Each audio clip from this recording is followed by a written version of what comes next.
Good morning, everyone. Good morning, everyone. We hope you can hear us. You are very welcome on this Saturday morning. Yes, very, very welcome. It's lovely to see we've got quite a few people actually introducing themselves. So let's just see who we've got already. We've got Elaine and Richie from a very sunny Somerset, Lovely. Which is really, really nice. We've got Dave and Nikki, and we've got Cecile in Cheshire, not as sunny, but very, very warm welcome to everybody. So we're spread about the country, it seems. Yes, Pat from Bristol. Hi, Pat. Lovely to see you this morning. And we've got Rebecca also joining us. Fiona from Bosham. What a lovely part of the world. Beautiful. Yes. I like the anchor blur very much. So.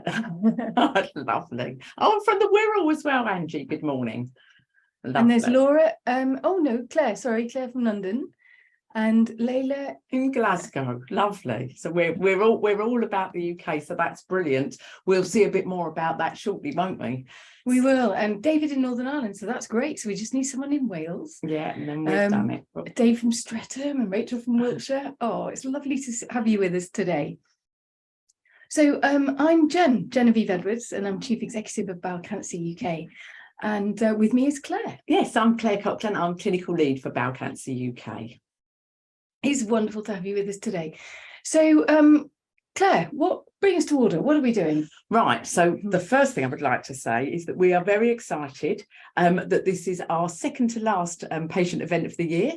What a year it's been, really. We've had some great events. What a year it's been. And it's our Living Well with Advanced Bowel Cancer patient event. And we're delighted that so many people have registered and are joining us this morning. So thank you. Before we begin, there's just a little bit of housekeeping. So I can see that many of you have already found the chat box. That's great. It's in the bottom of your screen. If you click on it, it will appear on the right-hand side, or if you're in full screen, it might appear in the middle and you can move it about. Please do use that to introduce yourselves. And just to say that all the comments you put in the chat box are visible to all attendees, but they won't show on the recording of the event.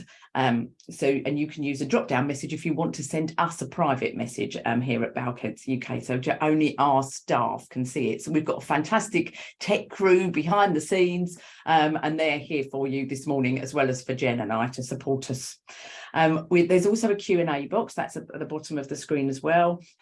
If you click on that, again, it will appear in the right if you're not in full screen. If you are in full screen, it will be floating about and you can move it over.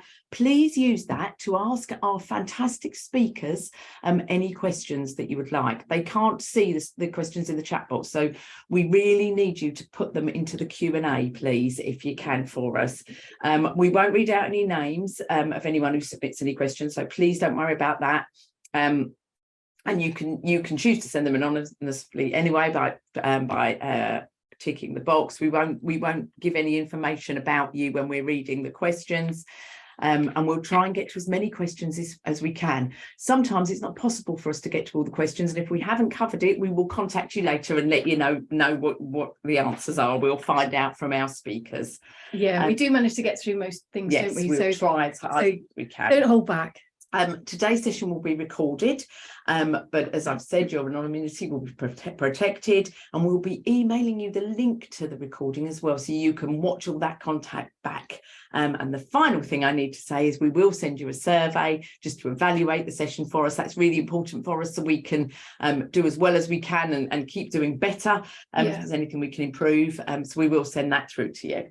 Yes, please do take a few moments if you can to fill that in, because we really value your feedback. We want to make these the best events they possibly can be, don't we? We do, yes. Yes. Now, before we start by introducing the fantastic speakers we've got this morning, we've just got a couple of quick polls for you. So one we were just looking at already. Where are you joining us from today in the UK? So that will hopefully flash up now. There it is. So just let us, it's lovely for us to know where you are, where you're watching from. Oh, lovely. All over the United Kingdom. Oh, fantastic. That's great. So all corners of the UK. Lots of people in England, a couple in Scotland, someone in Wales. That's brilliant. Shall we share those results? Oh, we're sharing the results. I think everybody can see that now. Can you all see the results? Yeah, I think so. Brilliant. So that's great. We're delighted because it's great for us that people from all over the UK are able to join us. So we're delighted. Now, the next poll is how many of you are watching. Are you on your own watching today? Have you got somebody with you? Or are there more than two of you? So lots of you, it's just me. People with a +1. Oh, lots of people watching in pairs, it seems. Good for you watching in pairs. No, that's fantastic, isn't it? Yeah, that's great. So some of you are watching with a friend or a partner, but a lot of you watching on your own. Okay, that's absolutely fantastic. So who are the people how many people are watching? And I think we've got one more of those of you watching with others. Who are they? So I think we've just covered that one off, haven't we? I don't know if there's another poll there. Yeah, it's that second one. Who are they? And we've got there it is. I'm watching alone, my partner or my family. Okay, fantastic. Okay, well, that's great. Thank you very much. So we know that you're all over the place, and some of you are watching with a friend or a partner, but lots of you are watching on your own, which is great. So I think without further ado, Jen, shall we move on to our first speaker? I think we shall. Let's do that. I'm really, really excited to announce that Filipe Carvalho is joining us this morning, and Filipe has recently started a new role, actually, as nurse consultant in colorectal disease at the Homerton Healthcare NHS Foundation Trust. But Filipe's had 13 years experience at the Royal Marsden, where he was advanced nurse practitioner in colorectal surgery, supporting patients with a variety of advanced colorectal cancers who required complex surgery. So it's going to be really interesting hearing from Filipe this morning. He holds an MSc in advanced practice in clinical cancer care and has worked in several service development initiatives and has published on a variety of topics, and was the recent recipient of the Gary Logue Colorectal Cancer Nurse Award in 2021. So Filipe, are you there?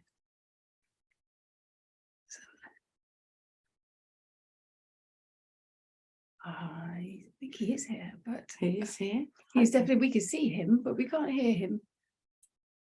We're just waiting for Filipe to be brought onto the screen. He'll be with us any second now.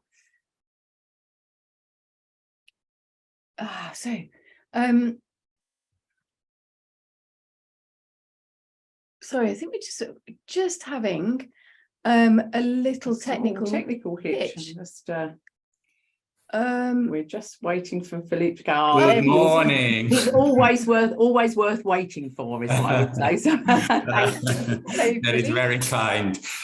Thank you, Claire and Jen. Thank you for that fantastic presentation, and thank you to Bowel Cancer UK for inviting me to be here. And hello, everyone. I'm Filipe, and as mentioned, I'm a nurse consultant in colorectal, being my specialty surgeries for advanced and complex bowel cancers. So I'm hoping my presentation will be brought up, and then we can start. Fantastic. Great. So,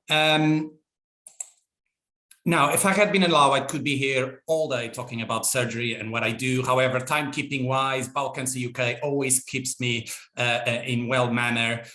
So for timekeeping wise, I'm going to try to make it short. But my hope is what you take from this session is to get an understanding of the type of surgical treatments out there for advanced bowel cancer, the usual pathway, and the reasoning behind it. The reasoning when the typical pathway also is not followed.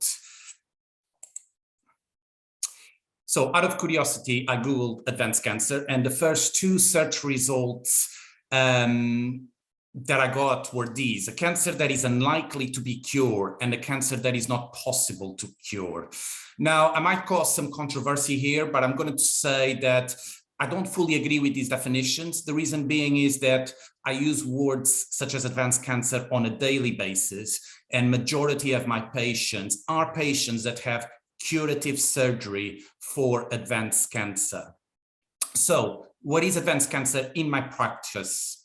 Usually is either a cancer that is invading other organs, that is one mass that started in one organ, but has grown and invaded other nearby organs, or a main cancer that is in one organ, but has spread with little deposits in other places, what we call metastases. And these are two different scenarios that I would like to expand further today. However, before we operate on any patients that have either of these types of advanced cancers, what we need to do is sit down with the patient and explain what we are offering to do and what are we trying to achieve. We need to make sure that patients want the surgery and discuss other available options if they do not wish to go ahead with surgery. However, whatever patients choose, we need to make clear the implications of that decision. And in surgery, that involves discussing all the possible complications and risks that come with it.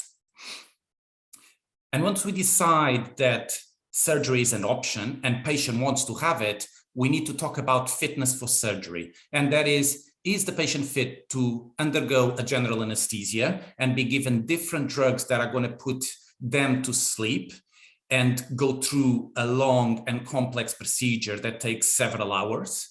And a usual association that people do when we talk about fitness for surgery is people tend to think that because they are elderly or they are of a certain age, they will not endure major surgery. But in the current day and age is just a number. And in my practice, I worry much more about a young patient that I think psychologically is not going to cope after the surgery, rather than an elderly patient that might have a few illnesses such as diabetes or hypertension, but is strong mentally and spiritually. So what we do to ensure patients are fit for surgery and what we are not going to cause more harm than good by undertaking the surgeries, we get a comprehensive anesthetic assessment. That is, we get the patients to see an anesthetist consultant, because cancer operations for advanced bowel cancers are long and complex. And we often describe them as climbing a big hill where a few bumps on the road might occur. So it's massively important to build up patients for that big hill by identifying areas that we can optimize. For example, if the blood pressure is found to be running a little bit high, we might start a tablet to make it to bring it down in the normal values. If the iron is low, we might give an iron transfusion. As we know, bowel cancer can cause iron deficiency anemia. So we might want to top up those iron levels before the operation. And it's all with the goal of making patients as fit as possible for surgery. And here are some of the reasons why we need to try and get patients as fit as possible. Often, surgeries for advanced complex bowel cancer are 12 to 16-hour operations. And to keep the heart and the blood pressure stable, we give anything up to 35 liters of fluids during the surgery, which can include blood products such as blood transfusions, platelets transfusions, amongst others. Hence, we need to make sure that the lungs and the heart of the patient will be able to process all this amount of fluids. In addition, after these long surgeries, the way the body reacts is to the offense, to the trauma of the surgery, is to develop this inflammatory response, which the body basically gets all inflamed and swallowed, including the airways, that is the breathing pipes. So often patients have to stay connected to a ventilator that helps them to breathe until all that swelling comes down and they can breathe on their own. So it's extremely important to always prepare for the worst as healthcare professionals and as our legal obligation to the patients, but always hope for the best. And if we set the level of expectations and things go better than expected or things go smoothly, that's even better for the patient because he was prepared for worse, but actually that whole journey, that whole trauma, that whole post-op recovery period actually went much better than what we described it was going to be.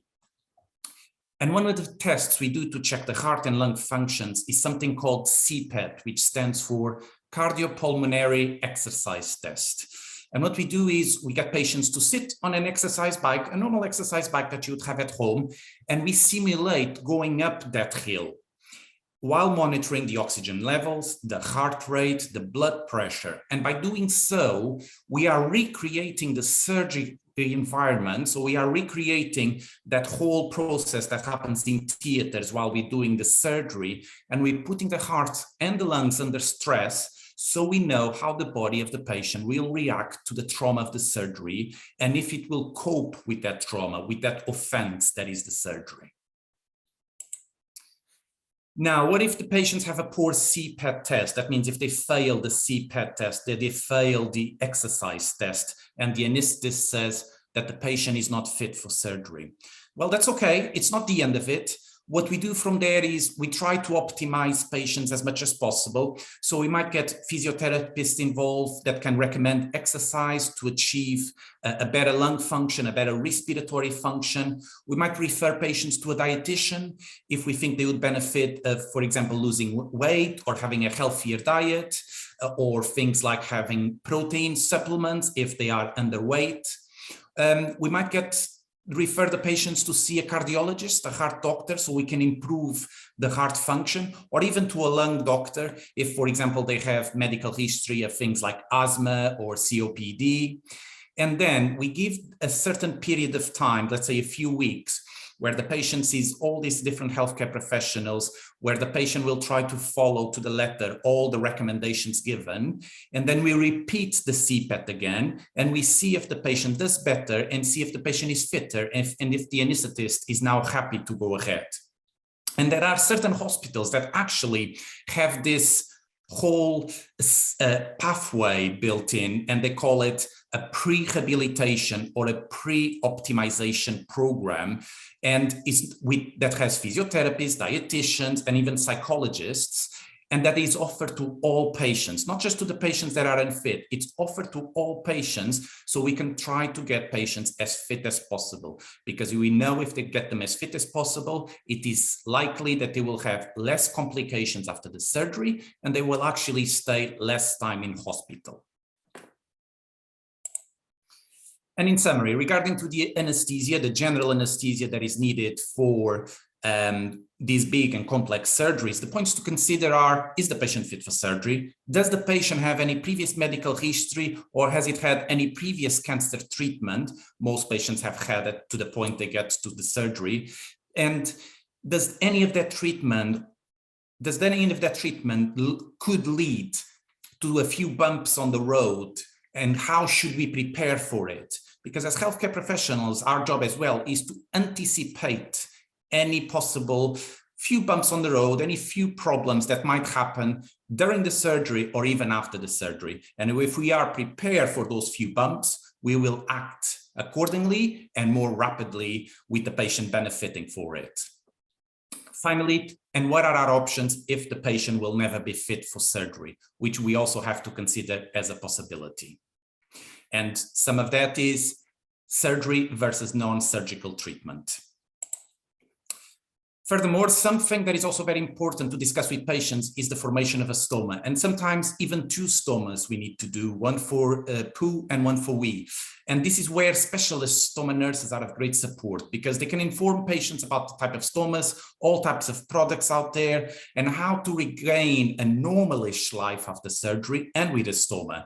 And either them or us, we can put patients that are to undergo surgery in contact with other willing patients, so they can have a chat, so they can sit down and share their experience. The patient that has already undergone the same type of surgery that a patient will have to undergo, so they can chat, find out more. And this is what we call the buddy system, that we have some willing patients that have had cancer treatment, that have had advanced cancer surgery, and they are willing to help and support other patients that are about to undergo the same type of surgery. Now, in terms of risks and possible complications with any surgery, either that's, for example, a surgery to your little toe or a big complex cancer surgery, there's always risks. There's always possible complications. And the usual practice is for these to be explained to patients at least a couple of times on different occasions, and usually during that build-up process to surgery. And over the years, I have consented, a few hundreds of patients for this type of surgeries. And it's not easy from where the patient is sitting. And sometimes it's like patients actually have forgotten everything that has been told to them in clinic about possible complications, about what to expect. And when I sit down with patients the day before the surgery, sometimes a few days before the surgery, I have to go through all that process again, which is not surprising because there's so much information, there's so many people that patients have to see up to the point of the surgery that can get quite confusing, especially if we're talking about an elderly patient or patients with mental illness. And there's so much information again, and, in excess of, maybe 10, 15 different healthcare professionals that we get our patients to see. So it can be a lot, not to mention whatever is going on the personal life of that patient or even in the professional life. However, despite the magnitude of the consenting process, as healthcare professionals, again, it's our job to prepare the patient for the worst and hope for the best and ensure that patients understand what we are doing and why, and at the same time, reassure the patient and keep positive. Things like saying this is a surgery we do every week, sometimes twice a week. This is a surgery that we are renowned for, where our complication rate is below the national average. Sometimes things like that does reassure patients, does tend to keep the whole conversation around the consenting process a bit more positive. And now to the surgery itself. So I picked to talk about this surgery, which is called total pelvic exenteration, as it's a surgery we do for when there is an advanced rectal or anal cancer that is invading other organs. In the men, it will be invading the prostate and the bladder. And in the women, generally the uterus, the bladder, and occasionally the vagina. And what we do is we remove the anus, the rectum, and the sigmoid colon, which is the end part of your large bowel.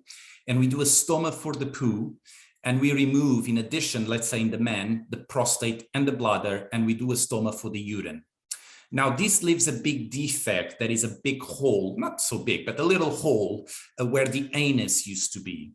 So once we take that cancer out, which has to come out all in one piece, because we can't be taking one organ at a time, because then we would take the risk of spreading cancer cells into other parts of the body. Everything needs to come out in one piece with some clear margins around it.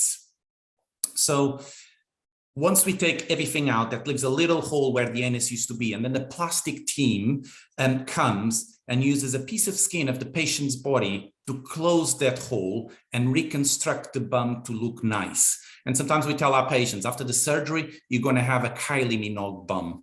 In the other day, I had a patient that said, well, I would prefer to have a Kim Kardashian, but that's personal preferences.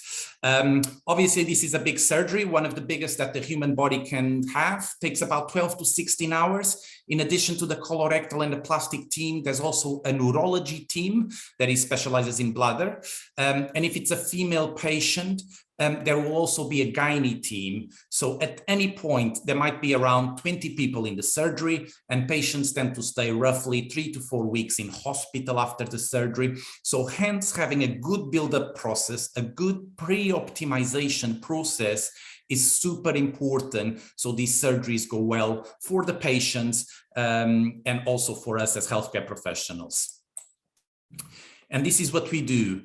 If you look where there's this area with all the black lines, so if you imagine where the rectum is, if there's a cancer there that is invading to the front, in the man, for example, be invading the prostate that is right in front of the rectum, and the bladder as well. And in women, we have the bladder as well, but we also have the vagina and the ovaries. So one large mass that is either in the rectum or in the anus, but it's invading to the front. So all those organs needs to come out as one through where the anus used to be. And sometimes not only invades to the front, but it can also invade to the back. So behind the rectum and the anus, we have our tailbone or the sacrum. And sometimes, in addition of removing the organs in front of the cancer, we also have to take a little bit of the sacrum, which as well is what we call a sacrectomy. And this is what a normal first few days after the surgery look like. Lots of machines, lots of different infusions. This is a picture taken in the critical care unit, but all those machines are there with the purpose, that is to keep patients going, keeping them without pain, keeping them with the blood pressure and the normal values, amongst others. This is a picture of how I call the tailbone. If we were to do a sacrectomy, we might have to just take a little slice of the tailbone or take the tailbone completely. However, one thing to bear in mind is that the sacrum is full of nerves. That is, tailbone is full of nerves, and some of them are the ones who allows us to walk, to bend our legs, to tap our feet. So if the cancer invades the sacrum very highly, then cutting above it might not be an option, because it might lead to paralysis or not being able to feel the legs or move the legs. So what we need to really ascertain, and that's why we sometimes do so many scans like MRIs, is if that cancer is invading the tailbone, how high does it invade to it?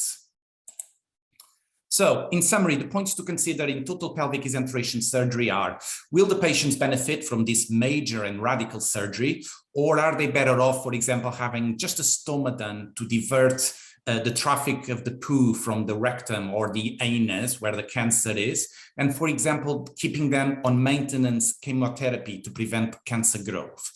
Now, I know some of you might think, why would I want that? Why wouldn't I want my cancer out? But I can give you an example. I had a 91-year-old patient that needed a total pelvic exenteration.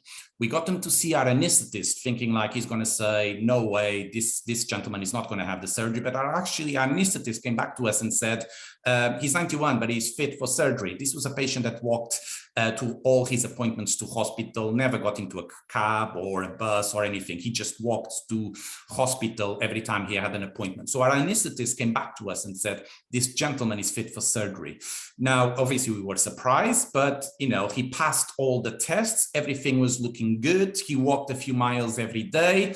But then we sat down with him after he saw the anesthetist and we offered him surgery, and he said, I don't want it. And he said, I lived a good life. I have survived. He had survived the Nazi concentration camps, had great stories to tell. And he didn't want to have a long surgery and stay in hospital for a month and have a flap on his bum. That is that piece of skin that we use to close everything nicely. And we tried to convince him, we tried to get his family to come and try to convince him as well, because he could have curative surgery. But, he said he didn't want it, and he didn't want a stoma for the urine. He just didn't want to. And we, as healthcare professionals, we needed to respect that. So what we did for him instead, we did a stoma for the poo, a colostomy, to provide him some pain relief, as he had a bit of pain every time he had to open his bowels. And then the oncologists kept him on chemotherapy to prevent the cancer from growing more. And in the end, it's what he wanted. And us as healthcare professionals, we need to respect that. Other considerations to have in total pelvic exenteration surgeries is, we already talked about it. Do we need to consider the tailbone? There's some flap restrictions. That means if we use that piece of skin to close the bum, the first few days you can't sit on your bum, because we want that piece of skin well vascularized with blood circulation. But small things, nothing too serious. Now, I've been talking for a long time, and it's been quite intense and full on, I can imagine. So let's talk about something more positive and cheerful. That is that healthcare is constantly changing and technology is constantly evolving. And in bowel cancer surgery, we are now using more and more robots to do the surgeries, which are these portable machines that have 4 arms and allow us to do minimally invasive surgery, where patients only have these tiny incisions. And what the robot gives the surgeon more precision and flexibility, and he controls the instruments while sitting on this console away from the patient, still in the same room as the patient, but just a little bit. Instead of being on top of the patient, operating on the patient, he's in this little console with some joysticks and some controls doing the surgery. And here we have two happy stories. On the left, we have Christine. So Christine had a bowel cancer that was invading into her uterus, and she had robotic surgery to remove it. And on the right, we have Dean, who at the time was 43 years old and had a robotic total pelvic exenteration. And instead of the surgery taking those 12 to 16 hours, took about 8 or 9 hours. And instead of him staying in hospital for 3 to 4 weeks, he stayed 8 days. And you can see on this picture here of Dean, that's day 8 after having a massive total pelvic exenteration, and he looks great. So the future is bright and things are constantly changing in healthcare. However, something to bear in mind is that having a successful surgical treatment and a good patient experience is not down to one person, aka the surgeon. Okay, the surgeon is great, he's amazing, he does wonderful things, but before, during, and after your surgery, there's an army of healthcare professionals that will be looking after you and ensuring you reach that finish line with flying colors. And it's all about teamwork and the input of all different specialities for the patient benefit. Now, moving on to another definition of advanced cancer. There is a primary cancer that has spread to other organs in the form of metastases. In the case of bowel cancer, the most common sites of where the cancer can spread is the liver, the lungs, and the peritoneum, which is the tissue that lines the abdominal wall and covers most of the organs in the tummy. And in terms of treatments, there are many, including surgery, radiotherapy, chemotherapy, and more recently, immunotherapy. But in terms of surgery, if we have a bowel cancer and tumor deposits, let's say, in the liver, we can often remove both during the same surgery. That is, we take the bowel cancer away, and then we take a smidge of the liver. But it's always going to depend on the size of the liver disease and in how many parts of the liver it is, because we can't take the whole liver out. We need to let some of the liver behind to do its job. And the liver is a fantastic organ because it regenerates itself. And you don't need the whole of the liver to have what we call a good liver function. You just need a part of it. So in the cases where we can't take both the bowel cancer and the liver metastases at the same operation, what we do is, and this might be the case because the patient cannot tolerate having such a big surgeries. For example, he will cope having the bowel cancer out or having the liver metastases out at separate occasions rather than having it all at one go. So what we need to do on those situations is we need to do 2 separate surgical procedures. And we need to define which one takes priority. But there are also treatments, different treatments, not just surgical treatments that we can do for liver disease. There are also treatments like embolization or ablation, where the tumor deposits in the liver or in the lungs can be removed by radiofrequency, which are quick procedures where the patient is only required to stay a couple of nights in hospital. Also for disease in the lung, there is a surgery called pulmonary metastasectomy, basically means the removal of the metastases of the lung, which involve resecting part of the lung as well. But what I'm trying to say is if the cancer has spread to other parts of the organs, there is treatments out there, but it's about choosing which one are the best. Because the points to consider when this has happened is the patient fit for a major surgery that might involve removing both bowel and liver sections? If there's cancer in both liver and bowel, and we can't remove them in the same surgery, which one is more urgent to remove?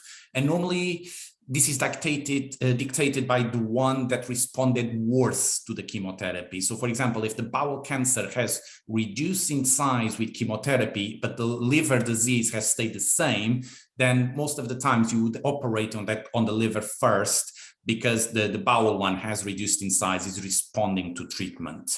But then if we are only taking one out and delaying the other, things to consider is, could the other one progress and get bigger? Normally it's safe to do, especially if you have the cancer has a response to treatment, but it's things that in the back of our mind, we need to have it and think about it. And we always need to consider the size of the cancer, the location of any metastases in order to choose the most appropriate treatment. Now, moving to a surgery that has been around for a while, but I think we're going to hear more and more about it. And I know a few NHS hospitals, especially in London, have recently started to do this surgery. And in this surgery that is done for when the cancer has a spread into the peritoneum. So that means the lining of the abdominal organs. And when you have metastases, that is tumor deposits on that lining. So the surgery is called cytoreductive surgery, or CRS, and hyperthermic intraperitoneal chemotherapy, also known as HIPEX. So in a concise manner, it involves removing any visible tumors in the abdomen and sometimes the whole of the peritoneum, that whole membrane, and then wash the abdominal cavity with hot chemotherapy. And this is all done in theater. And that hot chemotherapy is going to destroy any microscopic tumors. So if you see here on the left, you can see that on the picture, there's tumor deposits that are outside the bowel and can be anywhere in the abdomen. And the idea is to remove these deposits and then use this machine on the right side that is going to give heated chemotherapy to clean any, or to try to eliminate any microscopic tumor deposits. And in terms of considerations here, this is a very long and difficult procedure, can take about 16 hours, requires sometimes, most of the times, more than 4 weeks in hospital after the surgery, also has to have that whole pre-optimization before the surgery. And in terms of evidence out there, it is a bit inconsistent. There is good evidence to support its use in ovarian cancer that has spread into the peritoneum. But in bowel cancer, the evidence out there is still a bit scarce. However, that body of evidence is growing. Hence, more NHS hospitals are starting to do these type of surgeries and changing practices and changing boundaries of treatments as well. So I don't want to go much more on this, but watch this space. This is a surgery that is brand new, not brand new, like I said, it's been around for a few years, but more and more hospitals are starting to do it. Now, I'm running out of time and you probably have had enough of me. So I just want to finish with some advice. That is, speak with your team, ask them any questions, express any concerns you have. Don't be shy. We are here to help and explain things over and over, how many times it needs to be explained. And if you are searching for answers online, please use reliable sources of information. I can definitely recommend Bowel Cancer UK website. I know for a fact that all the surgical information that is there is of great quality. And I think finally, when in doubt, get a second opinion. You should trust your team and what they offer you. But if for some reason you have some kind of doubt and you want some reassurance, just ask for a different hospital to comment on the treatment that your hospital has offered. And if they agree, and which I'm sure your team won't be upset about it. Feel free to ask for a second opinion. There's no harm on it and nobody's going to take it personally.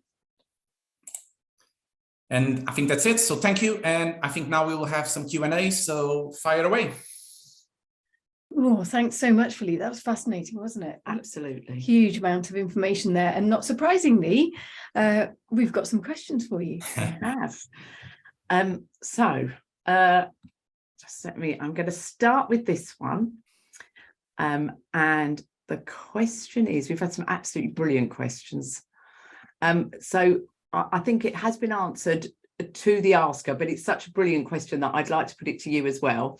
Can I ask one of the clinicians why the surgeons need to see a good response from chemotherapy before they do surgery for mets of the liver and peritoneum?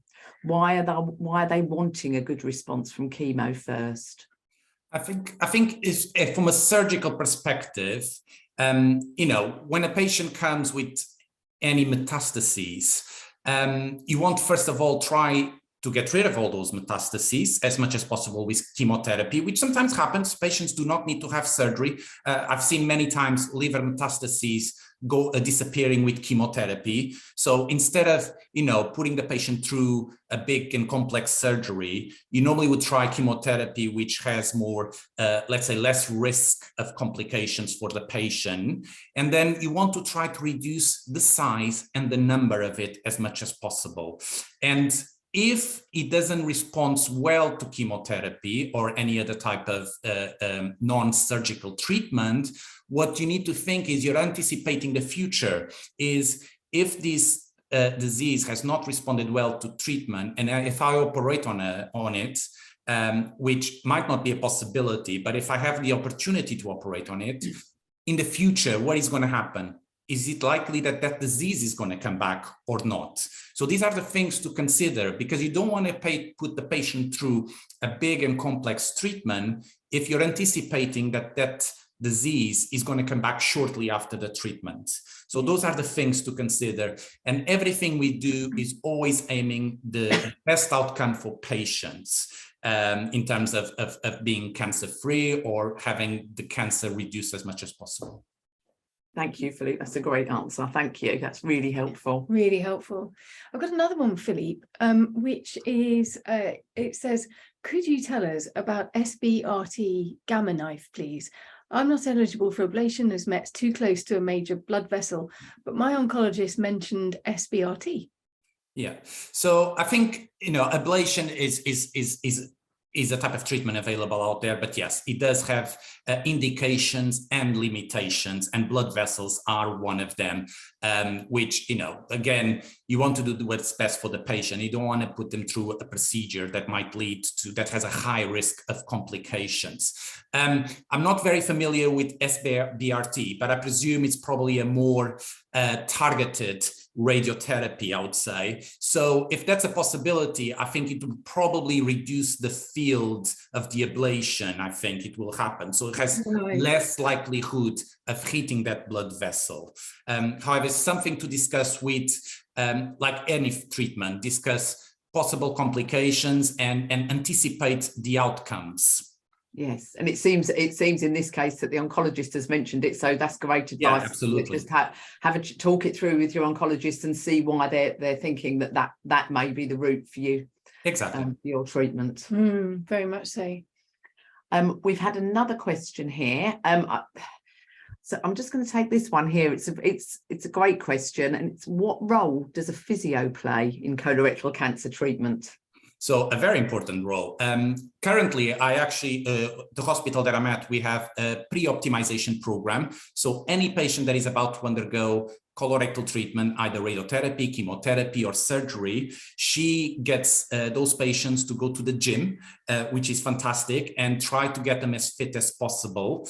And that's before the operation. And after the operation, the physiotherapy has an important role because they help patients to get up off the bed, they get patients to walk, but more importantly, they teach patients techniques how not to have pain when doing that mobilization, because often after these surgeries, the patients might have a big surgical wound, they might have drains, they will have all these different types of attachments, and the physiotherapist educates patients about the best way of getting up off the bed without having pain, the best way of walking not to have pain, and literally get patients as fit as possible. Other things they do is, for example, if the patient has a bit of a chest infection, they can help with breathing exercises to improve that chest infection, to improve any coughs, amongst others. But physiotherapists, in summary, are great to get patients fitter and get patients up and about. Yeah, absolutely key, aren't they? They're really, the contribution cannot be overestimated, can it? It's just really important part of the team. We've got a couple more questions. I think we probably are going to have too many to answer, but we'll get through a couple more if we can. Filipe, is HIPEC typically followed by systemic chemotherapy? Can be, but I would say probably patients need to have probably a few months of break between, because HIPEC is a very extensive procedure, but every patient is different, every clinical scenario is different. So I don't think there's a standard line here, but normally HIPEC is for cancers that have metastasized into the peritoneum, so very advanced disease. So I wouldn't be surprised if most patients that undergo HIPEC do have chemotherapy a few weeks, if not a few months after the procedure. It depends on the scans, what scans shows, it depends how the patient is feeling. It has many different factors that can lead to that decision. That's great. We've just had so many questions coming in, actually. We're going to try and just bang through a couple more quickly. Yes. Filipe, you mentioned getting a second opinion. Question here on how do you get a second opinion on eligibility for surgery? How do you know who to go to ask? How do you go about doing that? Yeah, so, working at the Royal Marsden, for example, we used to get a lot of patients that would get, not a lot of patients, a few patients that would come to our multidisciplinary meeting to get a second opinion on treatments. And most of the times, to be honest, we would agree with what that patient's hospital was offering. And, most of the times, there are guidelines out there, there are standards of care out there, which depending on the staging of cancers and all that, there's always the routine pathway that is evidence out there showing it's the best pathway. So how do you get on to get a second opinion? You normally need to contact, let's say, a colorectal team member. And then most of the times the imagings, all the investigations done are sent to that hospital that you want to get a second opinion. And then your case is discussed at the multidisciplinary team meeting with all the different types of specialities. So that's normally it. So you can say, I would like a second opinion from that hospital, and you can contact them and say, please, will your colorectal team have a look at my scans? Exactly. Now, one thing to bear in mind is how long is that second opinion is going to take, and how is that going to impact your cancer? Because that's something to consider. Because if you're going to be waiting like a month or two to get a second opinion, if something happens in that process that, it takes time to get all the imagings, all the investigations across to a different hospital. And if your team is offering a surgery, we can do your surgery next week or the following week. You need to consider that the time, and you need to ask your team, if I'm waiting for a month to hear about a second opinion, is that going to have an impact on my cancer? And what does that mean in terms of putting my treatment on standby here, in terms of, if I want them to go ahead with the treatment, when can you allocate me a surgical day, for example? So it's all those things to bear in mind. So lots to think about. Yeah. Okay, I'm going to keep going, Filipe, if that's all right, because we've got so many questions. So we've got 2 minutes left. Okay, if I forgo an operation in my pelvic area because my consultant says that it will be life-changing, and because of the fast-growing nature of my disease, how do I know other treatments will manage existing and future tumours in my pelvis and elsewhere?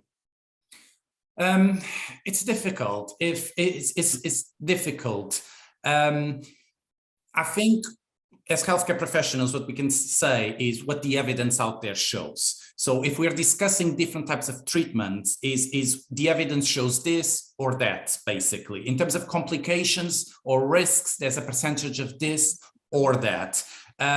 It's always difficult. I always would say, trust your team, trust what they are offering you. But it's all about, I think, how things needs to be explained is, if you don't want to take option A, all we can offer you option B or C, but the implications of taking these other options are these ones. So always ask the questions. Always, as healthcare professionals, we need to anticipate any risks or any problems of taking different routes. And it's our job to keep patients informed and aware of that, because we need to respect patients' decisions, but as long as they are well informed about the implications of those decisions. Okay, so it sounds like, we need to go back and ask. If you're not clear on the advice you've been given, you need to go back and ask. And it is complicated, we know that, but your teams are there, aren't they, to help you? Exactly. It's a lot to take in. Yeah, and every patient is different. Every scenario is different. We can't have, a protocol A for all the patients. We need to assess patients on an individual basis. We need to look at the cancers individually and then make decisions according to what's best for that patient. Filipe, quick fire, last question. It's a question that's come up here. It's a really nice one. If you had a close friend or relative in our situation, what would be your best piece of advice? It doesn't need to be surgery-based answer. It could just be to always have a glass of wine.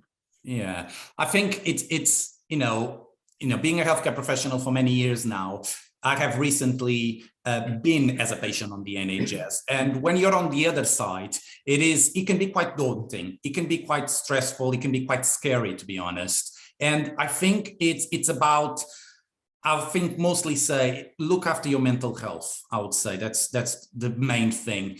And, you know, that is, like I said, there's a lot of information that is given to you. There's a lot of different healthcare professionals that you might have to see, but look after yourself. Try to keep positive and try to keep soldiering on. And, you know, it's okay if you have a day where you don't feel great, where you want to have a cry, where you just want to lay in bed all day. That's absolutely fine. And that's absolutely expected. But I would say, just keep going, just keep positive, grab onto the positive things and let those positive things be the drive forward.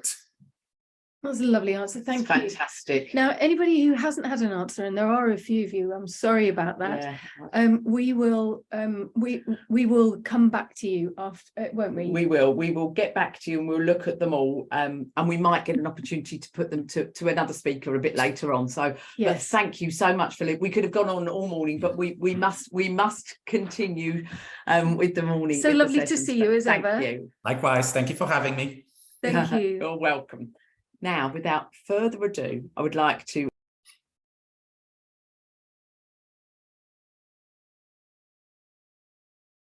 Sorry, we got muted. We got muted.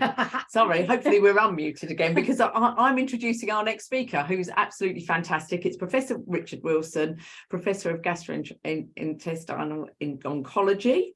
And he's going to speak to us this morning about accessing treatments and clinical trials for advanced bowel cancer. So Richard trained in oncology in Northern Ireland, Scotland and the USA. And since then, he's worked in Belfast and now Glasgow in the joint university NHS positions in clinical care and research in bowel cancer and in early and late phase cancer clinical trials. Richard is passionate about improving outcomes for bowel cancer patients. So thank you so much, Richard, for joining us. Thank you, Richard. Morning. Lovely to see you this morning. Thanks so much, Jen and Claire, to yourselves and to Haley and Beth and all the fantastic team at Bowel Cancer UK, because you've been so helpful setting us up, and it's a wonderful meeting. And thanks so much to Philippe for his fantastic talk, very multidisciplinary and fantastic answers to the questions as well. So this is a bit of a change of tack, because I'm a medical oncologist, and I work in using systemic therapy, systemic anti-cancer therapies or drugs for treating bowel cancer, both early and late. I'm going to talk about advanced bowel cancer today. So systemic anti-cancer therapies involve a range of drugs. These can be the traditional chemotherapy drugs, which many of you will have had. They can be targeted therapies that like cetuximab and panitumumab, encorafenib, and these are targeted to particular genetic abnormalities on the cancer cell. And they can be immunotherapies, which supercharge your own immune system to fight bowel cancer. And these drugs can be given used intravenously, or they can be given by mouth. Now, systemic therapies can be given before surgery or before radiotherapy, and that's called neoadjuvant treatment. I know there's been some questions been answered really well by Filipe about that. It can be given after potentially curative surgery or radiotherapy, and that's called adjuvant treatment. It can be given for advanced cancer, and that's what I'm going to concentrate on today in the setting for our clinical trials. And this is where we think that cure is not likely to be possible. Now, it's always wonderful if people get very, very good results, and particularly with these immunotherapies, then sometimes we're seeing people who can have very long-term control and hopefully cure with advanced disease. But again, this is sadly still a minority of people, and that's why we do clinical trials and clinical research to make outcomes significantly better. So what I'm going to do is talk about clinical trials in advanced cancer, what's available.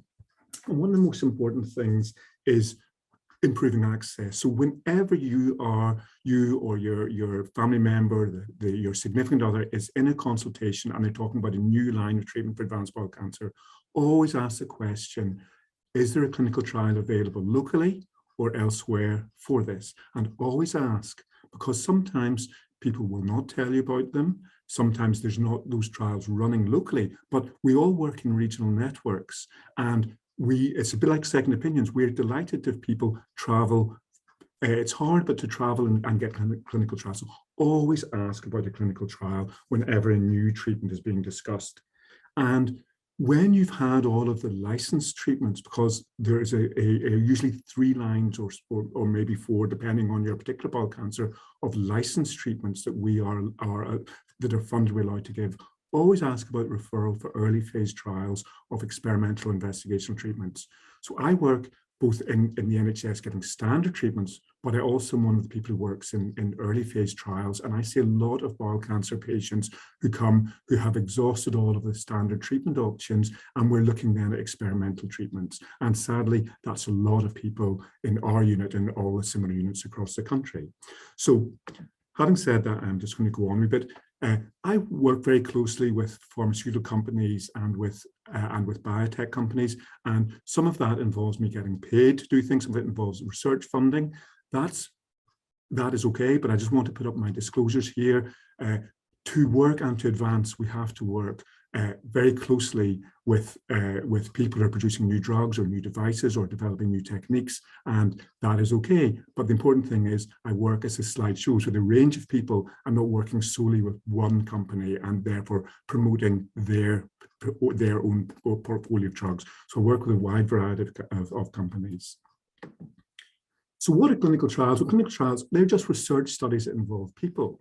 And what they do is try and answer scientific questions and find better ways to prevent or diagnose or treat cancer. And I'm going to concentrate on this treating advanced cancer setting today. So they're all scientifically done. They all go through careful regulatory approvals and ethical approvals within your trust or health board before these can be running. So they're very, very carefully reviewed beforehand and very carefully set up. And the doctors and nurses and scientists and all of the healthcare professionals involved in clinical trials all have to have special training and to be accredited to do this sort of work. So there are a series of clinical trials, phase 1, 2, and 3. Phase 1 trials are these ones that we are new drug or a new drug combination, or giving a new drug alongside radiotherapy and old drug. But sometimes these can be drugs that are being given to human beings for the first time. And so in this, we're trying to understand a lot. We're trying to understand how people's bodies handle the drug, how the drug affects the tumor. We're trying to work out the right way to give the drug, the right dose. And so everybody who takes part in these trials are volunteers. In this case, this is not done in healthy volunteers. This is done in people with advanced bowel cancer who don't have any further treatment options. And the numbers here are small. Some trials, it can be 20, 30, or 40 patients. And we always emphasize, we don't know the therapeutic benefit. That's why we're doing the study. There's great preclinical evidence and scientific evidence to support it, but we don't know for sure what the benefit will be in people. And this is the way to find out. So this is phase 1, which is the first group of trials. We then go on to phase 2. We've done the phase 1 trials. We know how to give the drug. We know when to give it. We know what best way. We know what drugs to give alongside to help with any side effects. And so this is now saying, okay, well, we know better how to give it, and we know that this is useful in advanced bowel cancer in this case. And this is then to get a better understanding of the effectiveness at fighting tumors and the side effects. Again, people are volunteers, and it may be that it's not just any advanced bowel cancer. It has to be a particular type of advanced bowel cancer that maybe has a genetic mutation on the tumor, which means that it's going to be likely to be targetable by this treatment. And the numbers here increase from 50, 60, 70 to maybe up to a couple of hundred people. And again, we know that there is potential for benefit, but we don't know exactly how much. So the therapeutic benefit's uncertain. So again, this is still finding out. And once trials go through, then we go to phase 3 trials. And this is where we either compare with what the standard treatment is, or if there is no standard treatment, with a placebo. And the best way to do that is a randomized controlled trials, where you don't pick what treatment you'll have. You're randomized between the experimental treatment or the standard treatment, the controlled treatment. And that's scientifically the best, the most robust way to do this. And again, everybody's taking part as a volunteer. And we don't just do these in advanced disease. We can do these in prevention. We can do this in the adjuvant setting. And the numbers are large. It can be several hundred to, in fact, many thousands of people who take part in these trials. And often in these, it's across all 5 continents of the world. We're doing them because we want to know, is this generalizable to all ethnic groups? Is it generalizable to all types of people? And we already know a lot about the drug. We already know that there is benefit, but what we're trying to find out is exactly how much. And you need to go through this, whether you're a drug or a new technique or a device, to get regulatory approval and then become funded and licensed. So those are the clinical trials. And this is an international effort. We've got the National Cancer Research Institute and the National Institute for Healthcare Research in the UK that help promote this. We've got wonderful charities, Bowel Cancer UK, Cancer Research UK, and other. We've international groups because this is a global effort. And as I say, we work very closely with people who are producing drugs or devices or diagnostic tests. The trials can be just in one centre. We run some trials like that in Glasgow, or they can be in hundreds of centres. They can be, say, from phase 1 to phase 4. I didn't mention phase 4. That's when drugs are being licensed, but they're trying to gain more information and they tend to be less intensive for patients. We do a lot of translation research. We want to understand more, not just is drug working, but understand more about the science behind it. And so translational research is really, really important as well. And I say, we do this in advanced disease, we do this in early disease, but it's not just drugs. I'm talking about drugs principally today, but it can be about lifestyle modification. We're doing trials of exercise as a treatment in itself, and lots of things and better ways to treat sickness and all of the side effects people can get. So there's a huge range of different areas, and we've gone beyond a traditional concentration on drugs and radiotherapy to multiple surgical trials and many other things. So again, whatever stage you are in your illness, it's much fun. Always ask, is there a clinical trial available here or elsewhere for my stage of my particular disease? So cancer clinical trials are so important. They're the basis of drug licensing. They're done to very, very high quality. So even taking part in a clinical trial, you're helping to inform other people in the future about the benefit. And because it's very high quality, it's very codified how you do things, then they are very high quality ways to get treatment. Even if you're getting the standard treatment, you'll get it done very, very well. It promotes innovation, it develops our evidence base. One of the great things is that when we're working with commercial trials, that brings in money that saves the NHS paying. So might be paying for scans and blood tests and can help employ staff.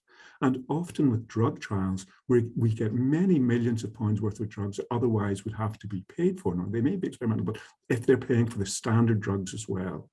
And so it's a really, really important process. And the key is this should be clinical trials for everybody, and keep asking about that. I just can't emphasize that enough. So there are challenges though. The NHS is very busy and so it's hard to find time for research. The funding for research isn't as high as it should be. COVID-19 has been a disaster for cancer care generally, and it had been a disaster for research because of the closing a lot of trials during the first wave and then the very slow pickup. And it's very hard because so many staff are still off or they're redeployed. And it also affects all of the approvals, the governance approvals that take place. It's been very, very slow. And so we need more investment, we need more support, and we need a strong patient voice. And that's where everybody can help. So advanced bowel cancer, it's not just one thing. So we're in the era of precision medicine where we do genetic testing on tumours to understand what particular therapies will be useful. And say, many of you may have had chemotherapy with an EGFR inhibitor, either cetuximab or panitumumab, which is a targeted biological therapy. And that's suitable for about 1/4 to 1/3 of people. And that's used generally in first-line treatment. There are activating mutations which abnormally switch on genetic pathways, which tend to make standard treatments work less well because they're associated with resistance to drugs. And then what we can do is try and go in and target. I'll come into that. And this little blown up pie chart here is to try and show when we do our genetic testing, we can pull out, have you got an activating mutation in BRAF? And we'll come on, there's drug treatments for that. They're licensed and they're clinical trials. Are you one of the 45% of people who's got a KRAS mutation? And that is associated with no benefit from the EGFR inhibitors, so you don't get them, but it is also associated with a worse outlook. But thankfully, we've now got specific KRAS inhibitors coming into the clinic. So there's a whole range of drugs. this is just to give an example of what we do is we do genetic testing. One of the important things that I do in our early phase clinical trial setting is that we do extensive genetic profiling on people's tumors. That can be done from stored samples, it can be done from fresh biopsies, it can be done from blood. And we look at 300 or more genetic changes to try and see, is there something we can target? In standard NHS testing, we're looking at 7 genes, but we want to see this so much in genetic testing coming in and being more widely used. So there's a group, the National Cancer Research has a colorectal cancer clinical research group. It's multidisciplinary, multi-professional, run by wonderful oncologist called Richard Adams, based down in Cardiff, and a scientist called Philip Dunn, based in my hometown of Belfast. It's a multidisciplinary group supported by the health departments across the UK and supported by charities. And so they have a series of trials which they've organised and run. So I'd mentioned earlier on about EGFR inhibitors, so cetuximab and panitumumab, and they're not used if you do not have a mutation in KRAS, NRAS, or BRAF, and that is, I say, around a quarter to a third of people with advanced bowel cancer. But what we found is that people whose tumour arises on the right side of the colon, the biology is different than the left side in the rectum, and this is becoming increasingly recognised, and it impacts on what care might be offered. And what we found is that right-sided tumours tend not to respond to these EGFR inhibitor treatments. And so a lot of people, if they have a right-sided tumour, they'll be told you shouldn't get this. But in fact, what we have done is we've looked at the biology of this through translational research. And what we found is that when you use an EGFR inhibitor, cetuximab or panitumumab, that in fact there are growth factors in the blood called epireglin and amphireglin that we can test for. And if the levels of that are high, even in a right-sided tumour, you can get benefit. So that's a hypothesis. That's what we think is happening, but we have to prove it. So what the Ariel trial, for example, so this is in first-line treatment of people who do not have a KRAS, NRAS, or BRAF mutation and have a tumour on the right side. And this is comparing standard treatment, which is to not give an EGFR inhibitor with the addition of an EGFR inhibitor. And this is to try and find out, are we correct, that we can pick out a group of people with right-sided disease whose tumours are, whose bowel and tumours are secreting these growth factors that then we can pick up and detect and then use this additional treatment. So that's a clinical trial that is going on at the moment in first-line treatment for right-sided bowel cancer. We had a great explanation from Filipe about cytoreductive surgery and HIPEC. And a lot of people have heard about this new thing called PIPAC. And PIPAC, rather than instilling fluid in, which we do in HIPEC, we give heated chemotherapy agents, what it does, it uses high pressure aerosolized chemotherapy. And the advantage of this have felt to be that this can spread right round the peritoneal cavity better. And it is an experimental treatment. And so there have been some trials. In fact, there's a trial about to start called the PICOS trial. And it's going to look at people with advanced bowel cancer, but also some other cancers as well. And this is being run by Professor Jamie Murphy in the Imperial College. And it's only going to be open in a few centres within the UK. But this is looking at this PIPAC with its high pressure aerosolized chemotherapy. It's a really exciting new treatment. And again, this is to try and understand more through the clinical trial process about the value of this, who gets benefit, who's it suitable for, who isn't it suitable for. So that's a really important new treatment. It's a different way of delivering drugs for people with peritoneal cancer in the soft tissues of the abdomen. So I'll not go through this, all of the details here. So when we've mentioned about immunotherapy, there's only around 3 to 5% of people with advanced bowel cancer who have what I think called deficient DNA mismatch repair, which is also called microsatellite instability high, or MSI high. It's more common in early stage disease. It's less common in advanced bowel cancer. And we know that if you have this in earlier stage disease, in fact, the outcomes are better. If you have it in stage 4 disease, so advanced bowel cancer, the outcomes are worse with standard treatment, chemotherapy, and target therapies than if you don't have this change. And so this was a really important study which had defined practice. So pembrolizumab, these are always strange drug names, pembrolizumab or Keytruda, is a PD-1 inhibitor. And what it does is that takes the brakes off your immune system so it can fight the cancer. And if you have MSI high, deficient DNA mismatch repair disease, what happens is, because of this failure of repairing DNA properly, which makes it more likely you will get a cancer, it means that the cancer has lots of abnormal proteins that sit on the surface of the cancer cells, and the immune system can recognize them. They're called neoantigens, because they're new antigens that wouldn't normally be there. And the body's immune system, your body's immune system, can recognize these and attack these. And what pembrolizumab does is it takes the brakes off the immune system to really ramp up that attack.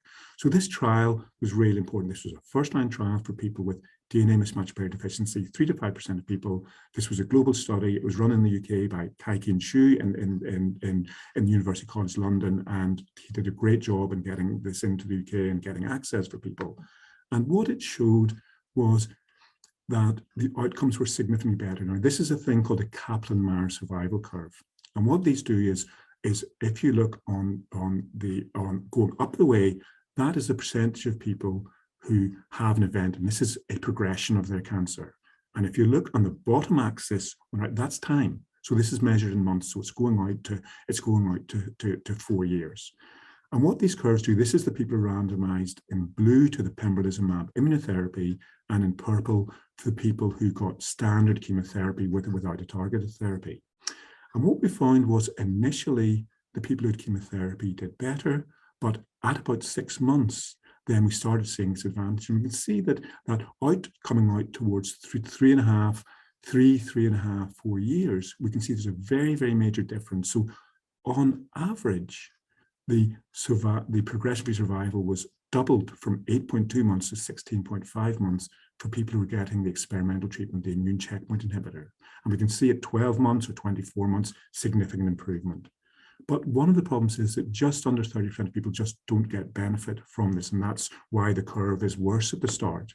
And if we look at overall survival, we can see that in the people who had the immunotherapy, we haven't even reached 50% of people. This is now 5 years out, and that the 78% of people compared to 74% of people who had the chemotherapy-based treatment were alive at a year, 61% to 50% at 3 years, and out here we are sitting at just under 60% for the people who got the immunotherapy. And this is the basis for pembrolizumab now being licensed and available. But we need to do better with that. So we are doing studies where we're combining the immune-based treatment, and in this case, this trial, the COMMIT trial, it's an American study. We combine it with bevacizumab, which is an angiogenesis blocker, and atezolizumab, which is the immunotherapy. So this is the trial. Now, this is not running in the UK, but the various trials trying to say, well, we want to get more. So actually, are we better to combine chemotherapy with these immune-based treatments? So there are these trials going on. This one is going to be available in the UK, and it's looking at pembrolizumab alone, or it's looking at additional with other immune-based treatments. And so this is going to be run in several centres within the UK. It hasn't started yet, and it's being led from University College London. You all know about vaccinations, about flu vaccines and COVID vaccines and the importance of them. And one of the things that we've been working on for decades in cancer is cancer vaccination. And what we're doing is we're now using these mRNA techniques that have been used in COVID vaccines to develop vaccines to these abnormal proteins on the cell surface that we find in DNA mismatch repair deficiency. So this is one of several trials where we're looking at the experimental vaccines alongside immune-based treatments. And this is a really, really exciting. And if we can show benefit in advanced disease, we hope we'll be able to bring that earlier and earlier into the early setting. So it is early, but this is really exciting, and saying using all of what we've learned from COVID vaccination as well.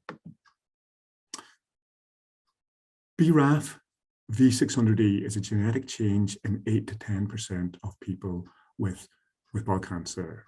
And so this genetic change abnormally switches on pathway. It means you can't get benefit from EGFR inhibitors, cetuximab or panitumumab, and the outcome is worse with standard chemotherapies.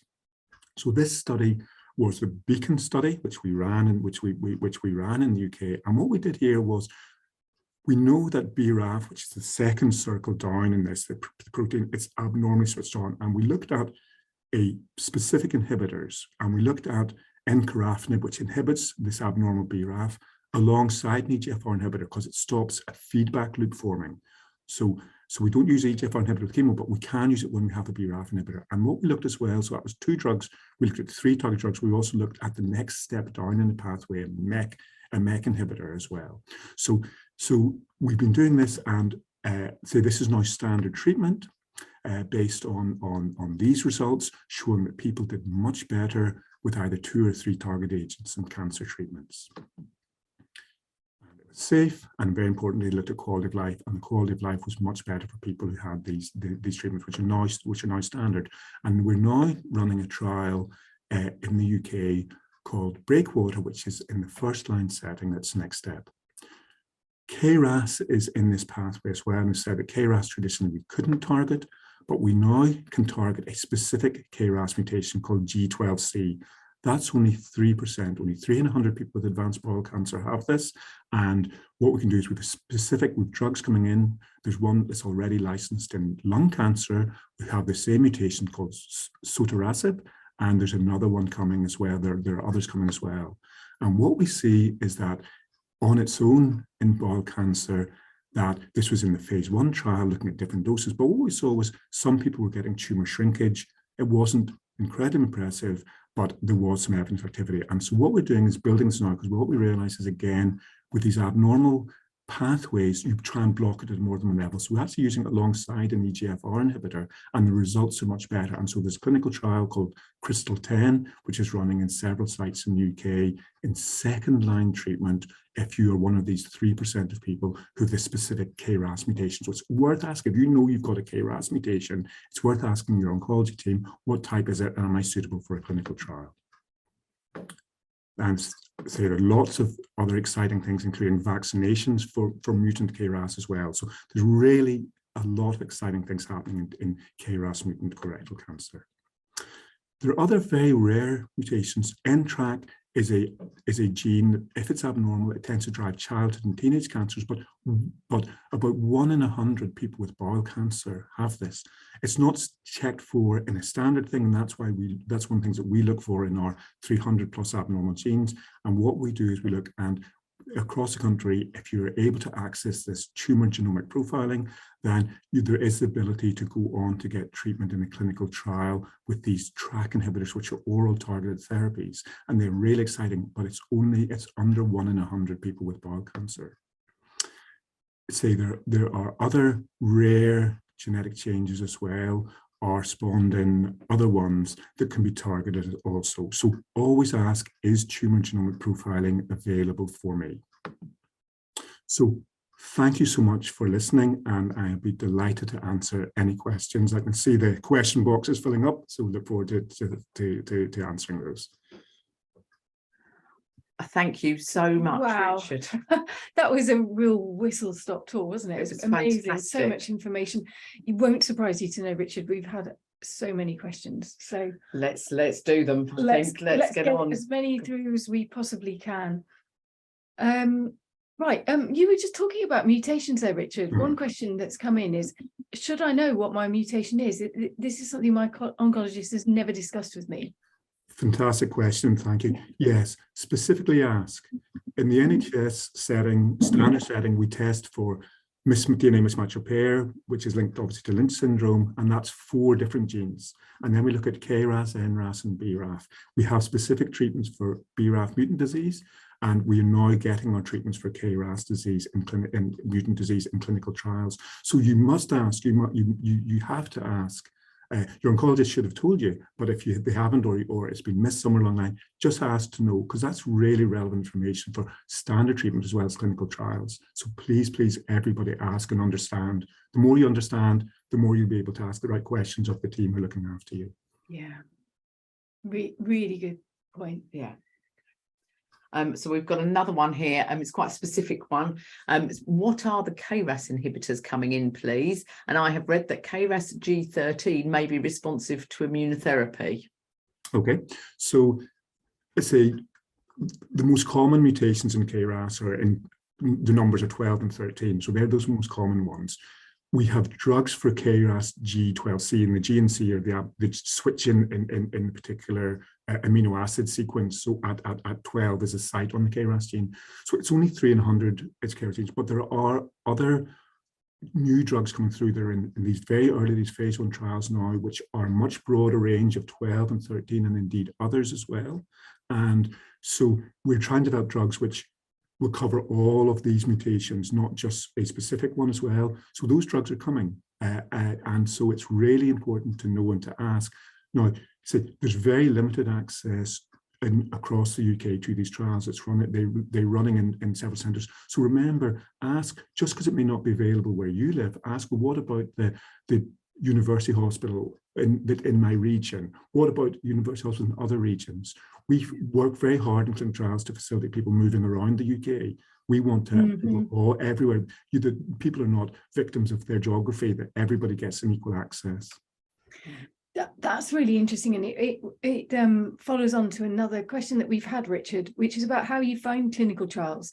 And the person asking the question said oncologists, even at the same hospital, seem unaware or have conflicting information. Yeah, it's absolutely right. So always ask your team, and if they can't answer, say, could you please find out for me?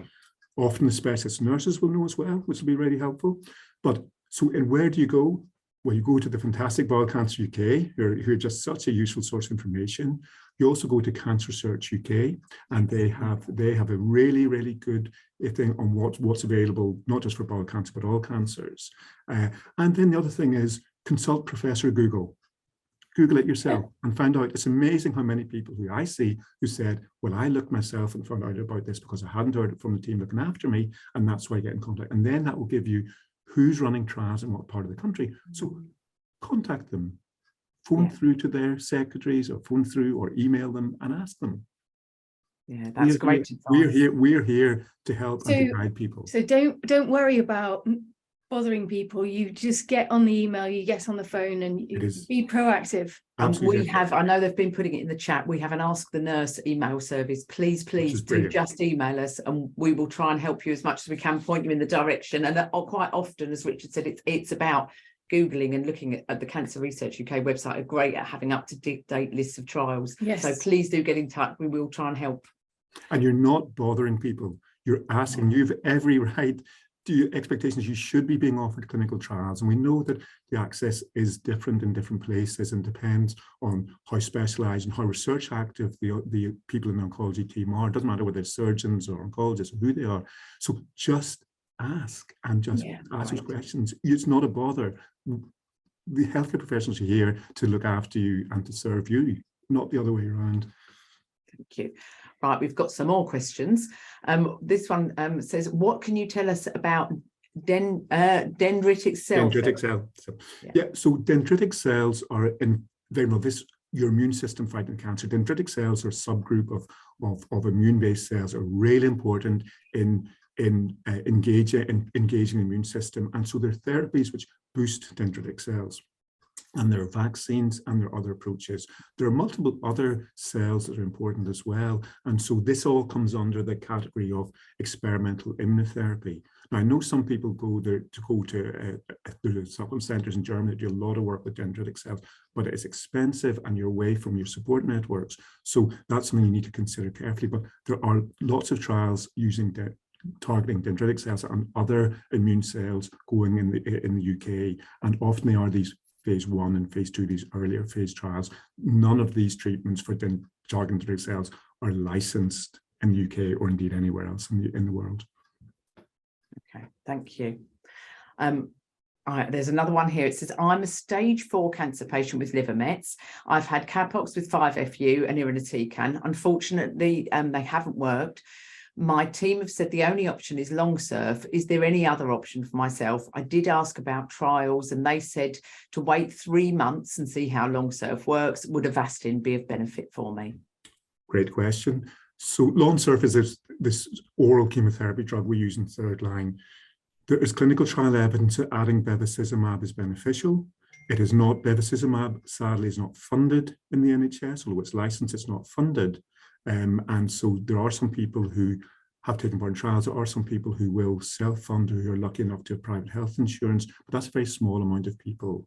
In terms of when people are being offered Lawnsurf, in my practice, I offer people trials or Lawnsurf because we've come around, and indeed we've tried with some trials of Lawnsurf with experimental drugs as well. So however, if somebody needs to start treatment quickly, Lawnsurf is licensed. It does benefit a subgroup of people, and so actually starting on Lawnsurf and seeing how it goes is often the most recent thing. And I do that a lot in my own practice, but I will be having that discussion about clinical trials. But during these 3 months, find out who's running the clinical trials in your area and find out more about them, so that if Lawnsurf is no longer working for you, that you will be able to know who to contact. So that's how I would deal with it. I would start the Lawnsurf, but I would try and find out as much as possible about trials. So you be proactive in this 3 months. Absolutely. And then you're ready to act. Absolutely. Yeah. It's all about increasing your options and finding out what your options are. That's such good advice. Richard, I've got a question here that says, I have had genetic sequencing and I've the bowel cancer that 40% have, e.g. it's not a rare form. My disease is also well differentiated, but my consultant says the disease is fast growing. What does that mean? Is it a genetic description or something else? So fast growing depends on genetic factors. It depends on your own immune system. It depends on other aspects of your health. It depends on so many things. So there are two separate things. One is it sounds like the person asked question is called a KRAS mutation, and they tend to be more aggressive than if you don't have a KRAS mutation. But there's a separate thing that impacts on whether a tumor is fast growing or not. There are many factors go into that, and the important thing there is getting onto treatment that you can tolerate well and potentially get benefit for, but start asking these questions now about, well, when I need to look at the next option, what clinical trials are available in this hospital and what clinical trials are available elsewhere within the network at work or wider field. So start using the time to find out those answers. That's really message coming out loud and clear. Actually, is ask before you need it. Yeah, absolutely. Yeah, absolutely. Yeah. Always have your next plan. A very quick question: if you're treated privately, can you still access trials at some point? Yes. So having private health insurance does not put you off being in trials. You have to inform your health insurer that you're doing it. Is how it works. I don't do private practice, but my understanding, I see a lot of people who have been treated privately who then are coming for clinical trials. Yes. So just let the insurer know, and that's okay. There's no reason it should discriminate against you. Yes. We've got a couple here actually. Yeah. Shall we pick up? There's a couple of questions about if there's any more information available about lifestyle and exercise trials. Yeah, so there are lots of trials going on. So they're looking at diet, they're looking at fasting, they're looking at what's called a ketogenic diet. So diet, exercise, many different aspects. So those trials are often quite small and they may be run locally. So again, it's finding out what is available. We're just finished a trial in the UK in stage 3, so earlier colon cancer, where we gave it after adjuvant chemotherapy or not. It's a challenge trial, and that was really difficult to run during COVID period because of all the decreased access to health center, to different ways where you can do the sort of mentored exercise.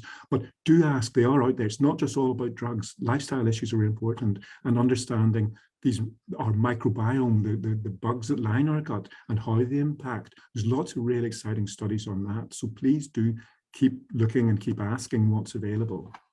Absolutely. I know that we have lots of exercise type fundraising activities, and we have loads of our community taking part in those as a way of sometimes preparing for or recovering from surgery. And it's helpful on many levels, I think. It is. And there's wonderful communities form around each of those events, because we have Facebook groups and people you're supporting each other on the days where you just don't feel like it. When you otherwise may not bother. Yes. Yeah. And the good news is it's not going out and running a marathon unless that's what we can do. It's actually just increasing the exercise you do and gradually building it up. And that is really good in terms of helping you fight your cancer, but it's also really good psychologically, and it's good for your health generally. So it's all obviously graded to what to what people do, but just increasing what you do in terms of exercise is fantastic. That might be walking around the block to get your newspaper rather than driving, or maybe doing a marathon or anywhere in between. Lovely. I think we've got 5 more minutes, so Right.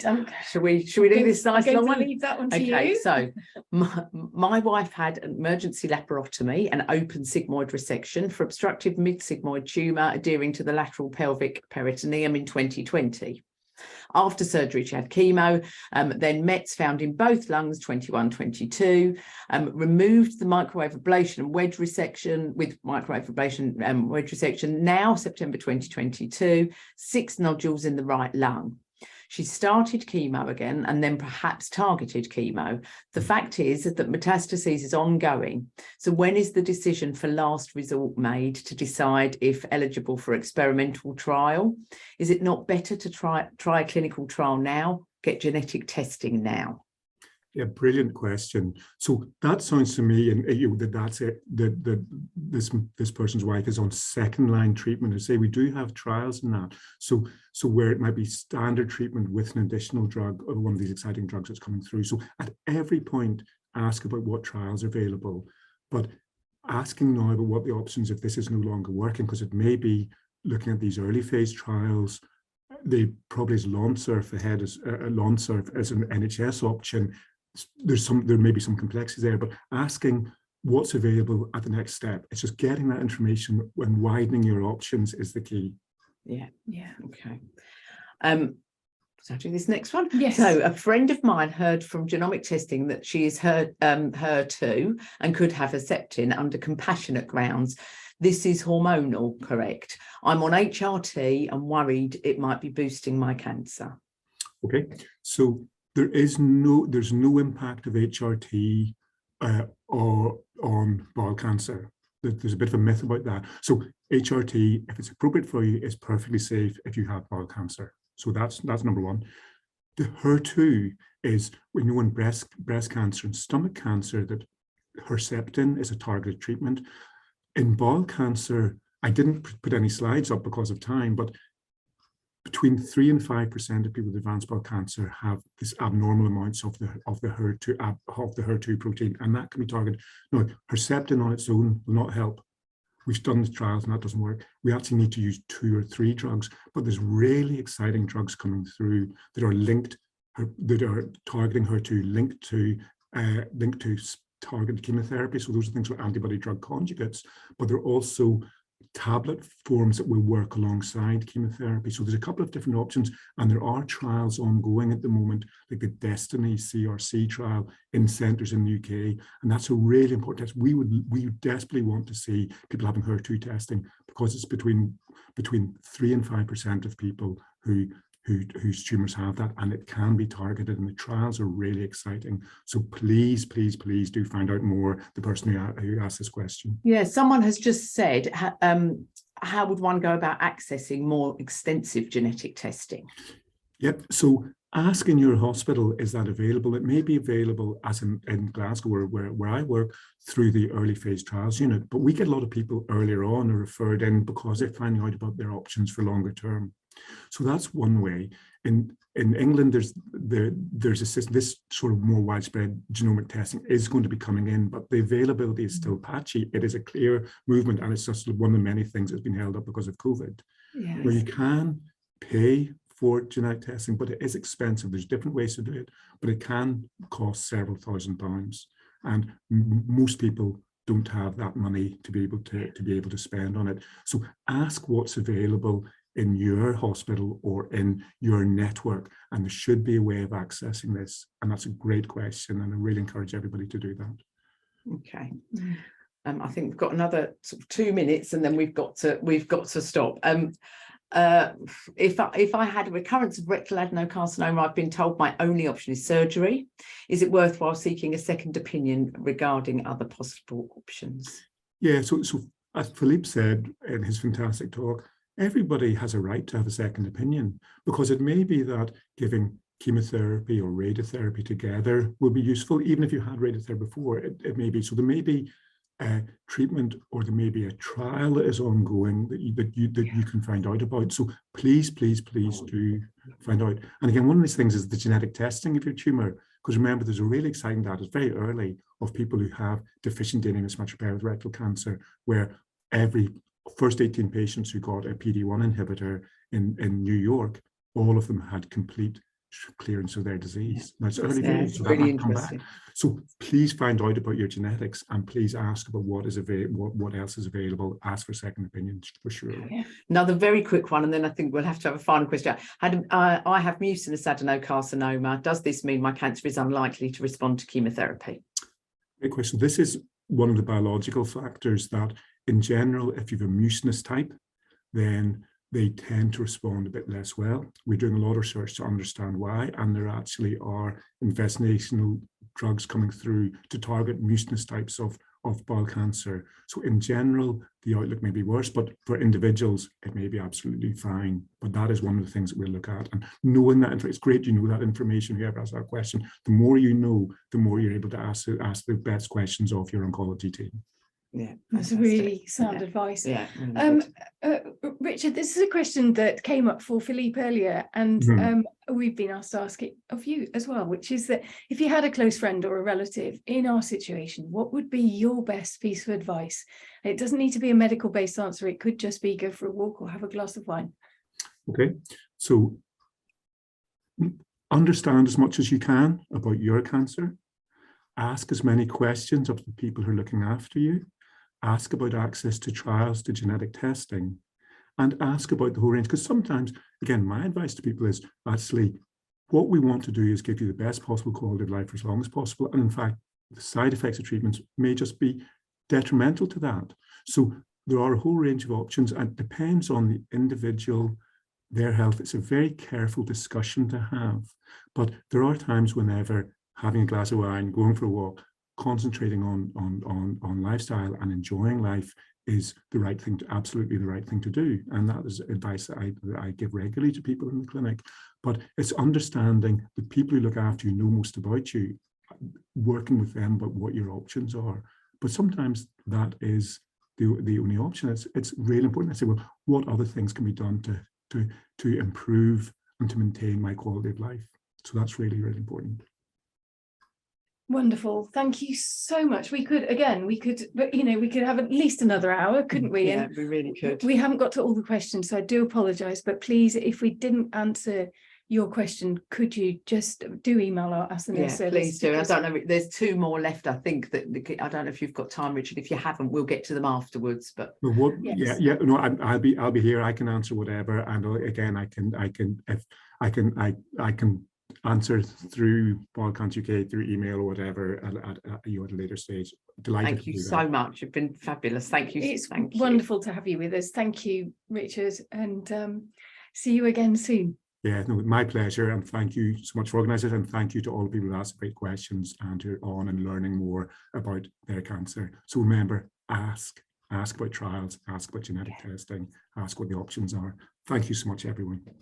Thank you. Right, now, so we have a short break. We do have. We're going to have a break until 12:25. So if you'd like to go away and get a cup of tea or a bite to eat, maybe a sandwich. I see you brought one in, Claire. I brought one in, or you could go for a quick stroll. That's what everyone's saying. Yes. Whatever you'd like to do. But just stretch your legs, certainly. And we'll be back at 12:25 to look at managing easy for me to say. Gastrointestinal side effects of treatment. Yes, yes. I'll have got my tongue around that in the next 20 minutes. We'll see you then. Thank you.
Hello, everyone. Hello.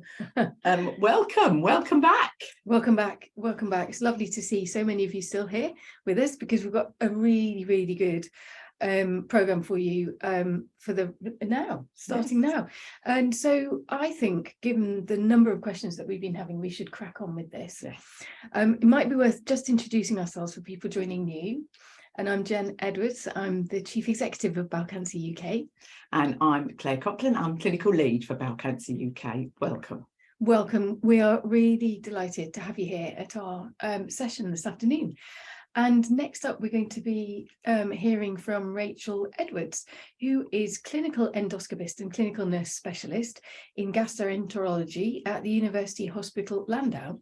And Rachael's going to be talking to us about managing gastrointestinal side effects of treatment. So we're going to learn all about managing potential bowel problems following treatment for advanced bowel cancer, including late effects from chemotherapy, radiotherapy, and immunotherapy. So I'm hoping that we have Rachael with us. There you are. Hello, Rachael. Hello. Can you hear me? We can hear you. Yes. Thank you so much for joining us this afternoon. It's not a problem at all. It's a pleasure to be here. Thank you for having me.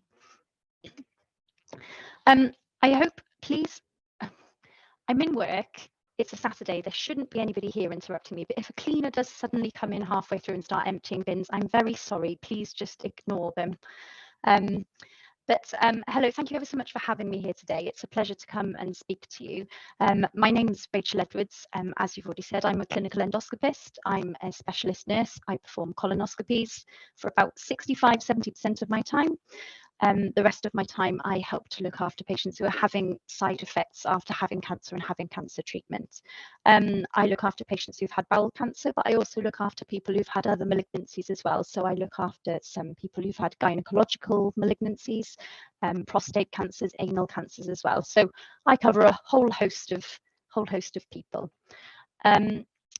I've got a couple of polls I thought I might ask before we start, if that's okay. Just sort of wondering about whether or not any of you have had any access to any late effects clinics, or whether or not you've had experience of a late effects clinic. When we talk about late effects, we generally are alluding to people who've had some treatment and are about 3 or 4 months down the road. If you're still having issues with your bowels about 3 or 4 months after treatment, then that's what we generally think of as a late effect. So I don't know, I'm assuming somebody brings up my polls for me, hopefully.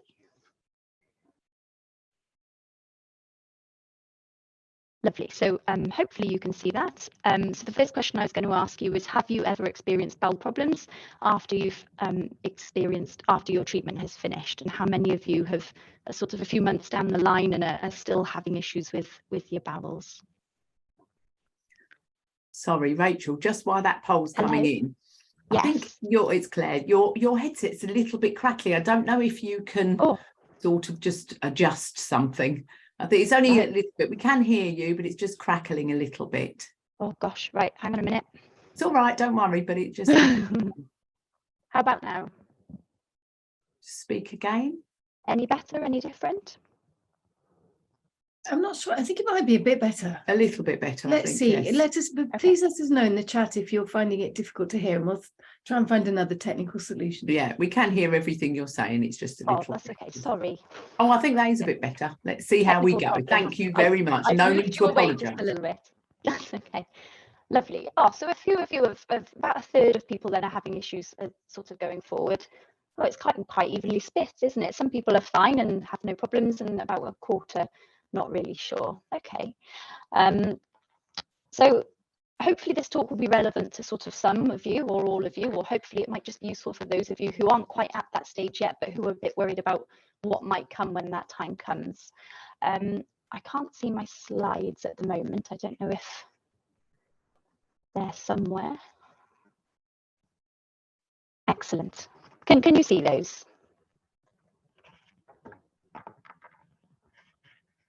Yes, we can. Lovely, wonderful. Okay.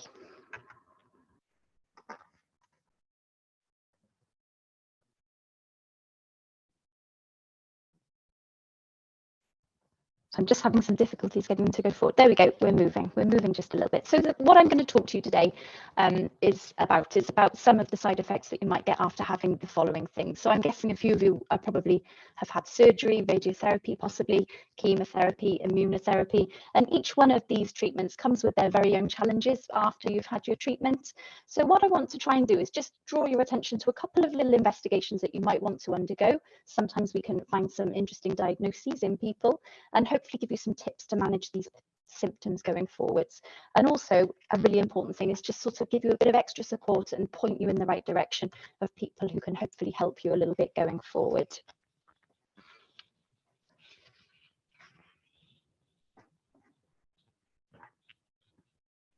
Sorry, there seems to be a very big delay in getting the slides to move.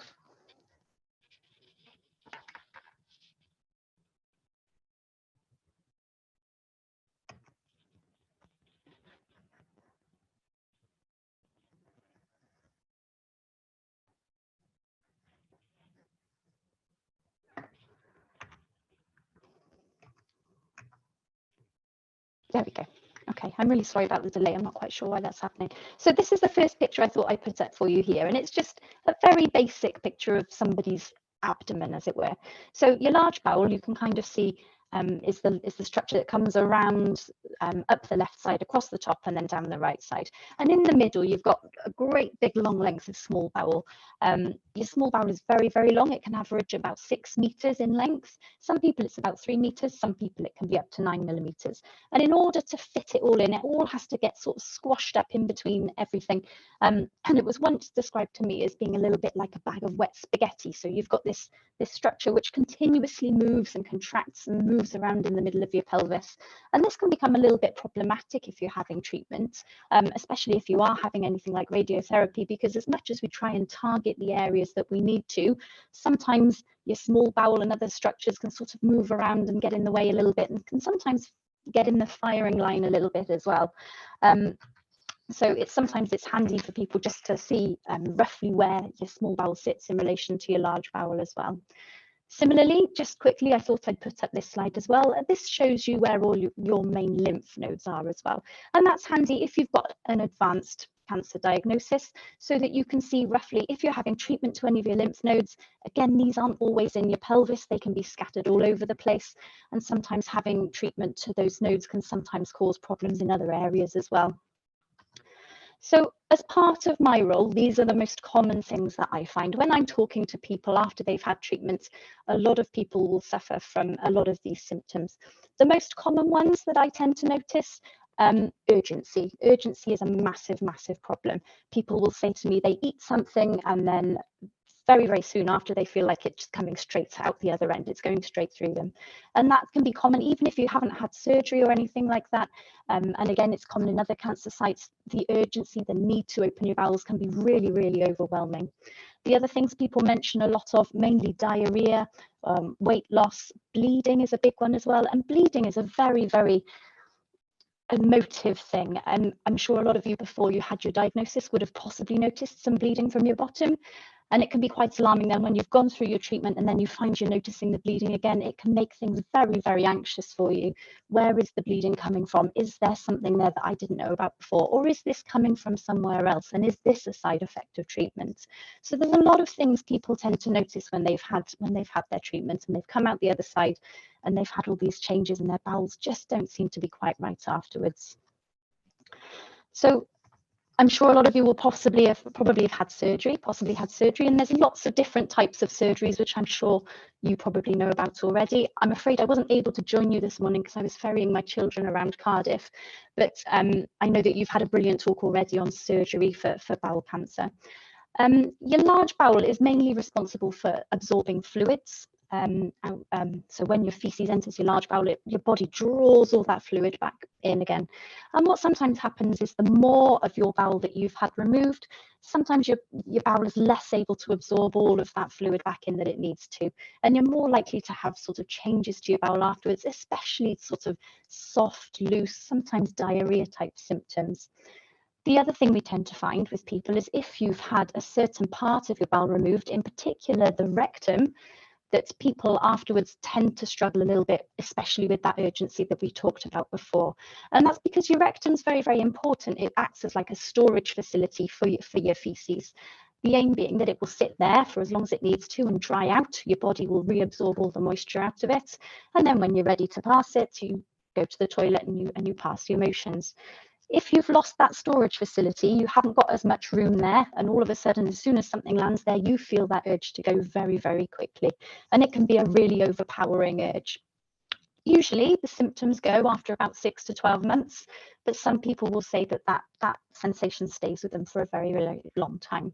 And if you've had radiotherapy to that area as well, your symptoms, you're likely to suffer a little bit more in that area as well, just because your bowel is not quite functioning as well as it was previously, and you've lost that little storage facility that's usually there as well.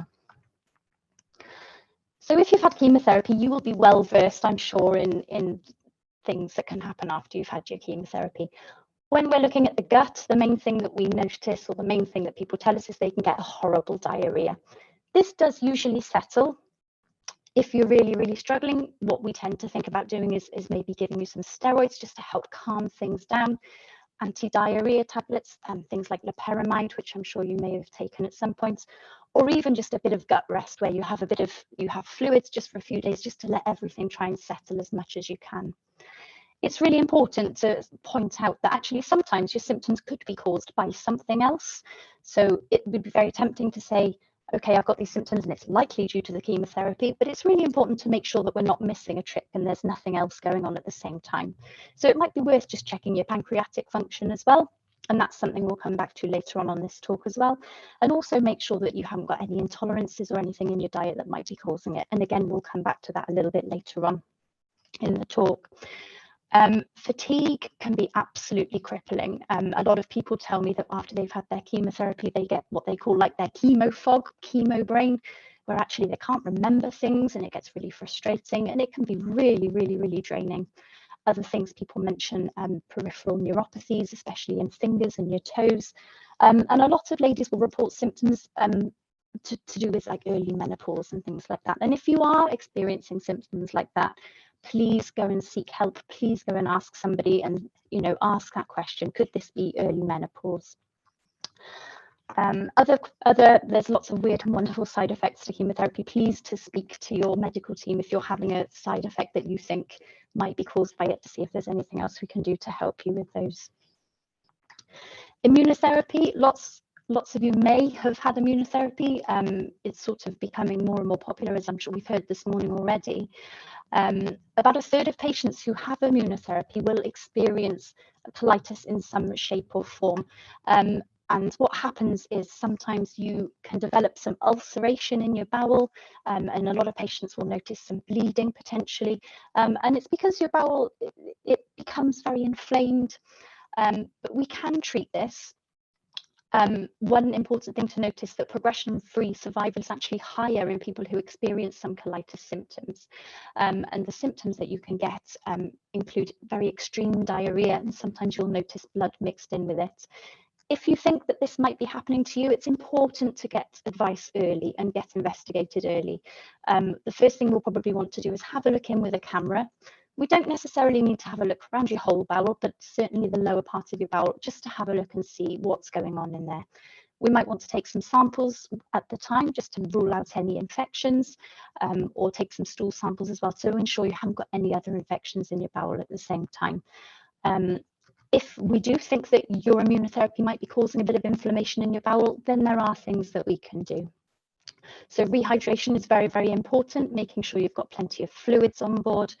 We can give you steroids just to calm everything down inside your bowel, because it does get very, very angry when we have a look in sometimes. And then there's other medications that we can give, and you'll see infliximab and vedolizumab, which I've listed there. And these are usually medications that we use quite a lot in patients with inflammatory bowel disease. And it just helps in targeting the immune system in such a way that it just allows the body to recover a little bit. It says on the bottom there that you can have surgery to move the colon if necessary, and this is very, very, very extreme circumstances that this would need to be done. And I always think it feels so wrong to be suggesting that to you at this point in time after you've been through all of your treatment. A lot of you may or may not have had symptoms before you had your diagnoses. Some of you may have been diagnosed through a bowel screening program and actually didn't have any symptoms before. And then you get through your treatment, you come out the other side, and then you find that actually it's the treatment that's caused you to possibly need surgery to remove your bowel. But please be reassured that it's very, very rare that that's the case. And usually we can fix these things before that ever happens. So the common issues that we find when I'm speaking to people in clinic is that there's a real stigma around having bowel problems. And I just want to reference a colleague of mine, Helen Ludlow, who's done this talk previously, who's done a lot of research in this area. And one of the key things that she found is that families of people who are going through this have given so much support over the years, all the way through the cancer diagnosis, the cancer treatment, and then it gets to a point towards the end where people feel like you should be rallying and okay, we've been through the hard part and now things should be getting better. And actually it can feel really isolating because you might feel absolutely worse now than you did before this even started. So having that ongoing support is really, really important. It's also really helpful to know that actually there are clinics like late effects clinics, they are out there. And if you feel like you need an independent person just to talk to every now and again, to sound off, to know that you're not alone, that there are people out there you can talk to if you're having these problems. Fear of leaving the house is a massive issue. You know, all you want to do when you're having your treatment is for things to go back to normal and get back to things you were doing before. And it can be terrifying to think that you're scared of leaving the house because you might have an accident while you're out. It can be a big problem if you're relying on earnings and you feel like you need to get back to work and actually you don't feel like you can work because these issues are holding you back. One other thing that people tell us frequently is that they do toilet mapping. So if they're going anywhere, they plan their day meticulously. They'll plan what they eat because they've noticed trigger foods. So they'll have a very strict list of what they will eat before they go. When they go, they will have worked out in their head where all the toilets are, how to get to them, how quickly they can get to them, taking changes of clothes and all these things with them just in order to go out for a couple of hours and do a bit of shopping. So it can be a massive, massive list of things to do just to get out of the house. And the other problem that we do know about is there is difficulty in accessing appropriate help. So the other poll that I was going to ask you, I don't know if we can bring the poll up now, is how many of you are aware of there being support in your local areas to access clinics, late effects clinics? Is there a designated department where you live where you can go and seek help for these things? Or are you not sure? Is this the first you've heard about late effects? It would just be really handy to know how many people have got access to somebody if they're having these issues post-treatment.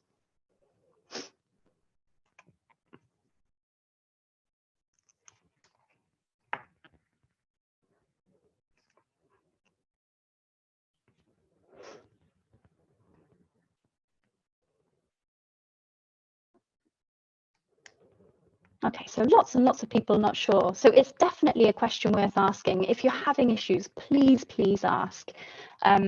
Certainly where we are, we signpost a lot of people to us, to our clinic, and we're very, very visible. We try and advertise our presence to try and let people know that we are here and we're here to help. It's not always the case that people get through, but please ask. About 4 or 5 years ago, late effects clinics were very few and far between, but we do know now that there are more popping up. Certainly, we've had people coming down to us in Cardiff to see how we've set it up, and then taking advice and ideas back to where they are.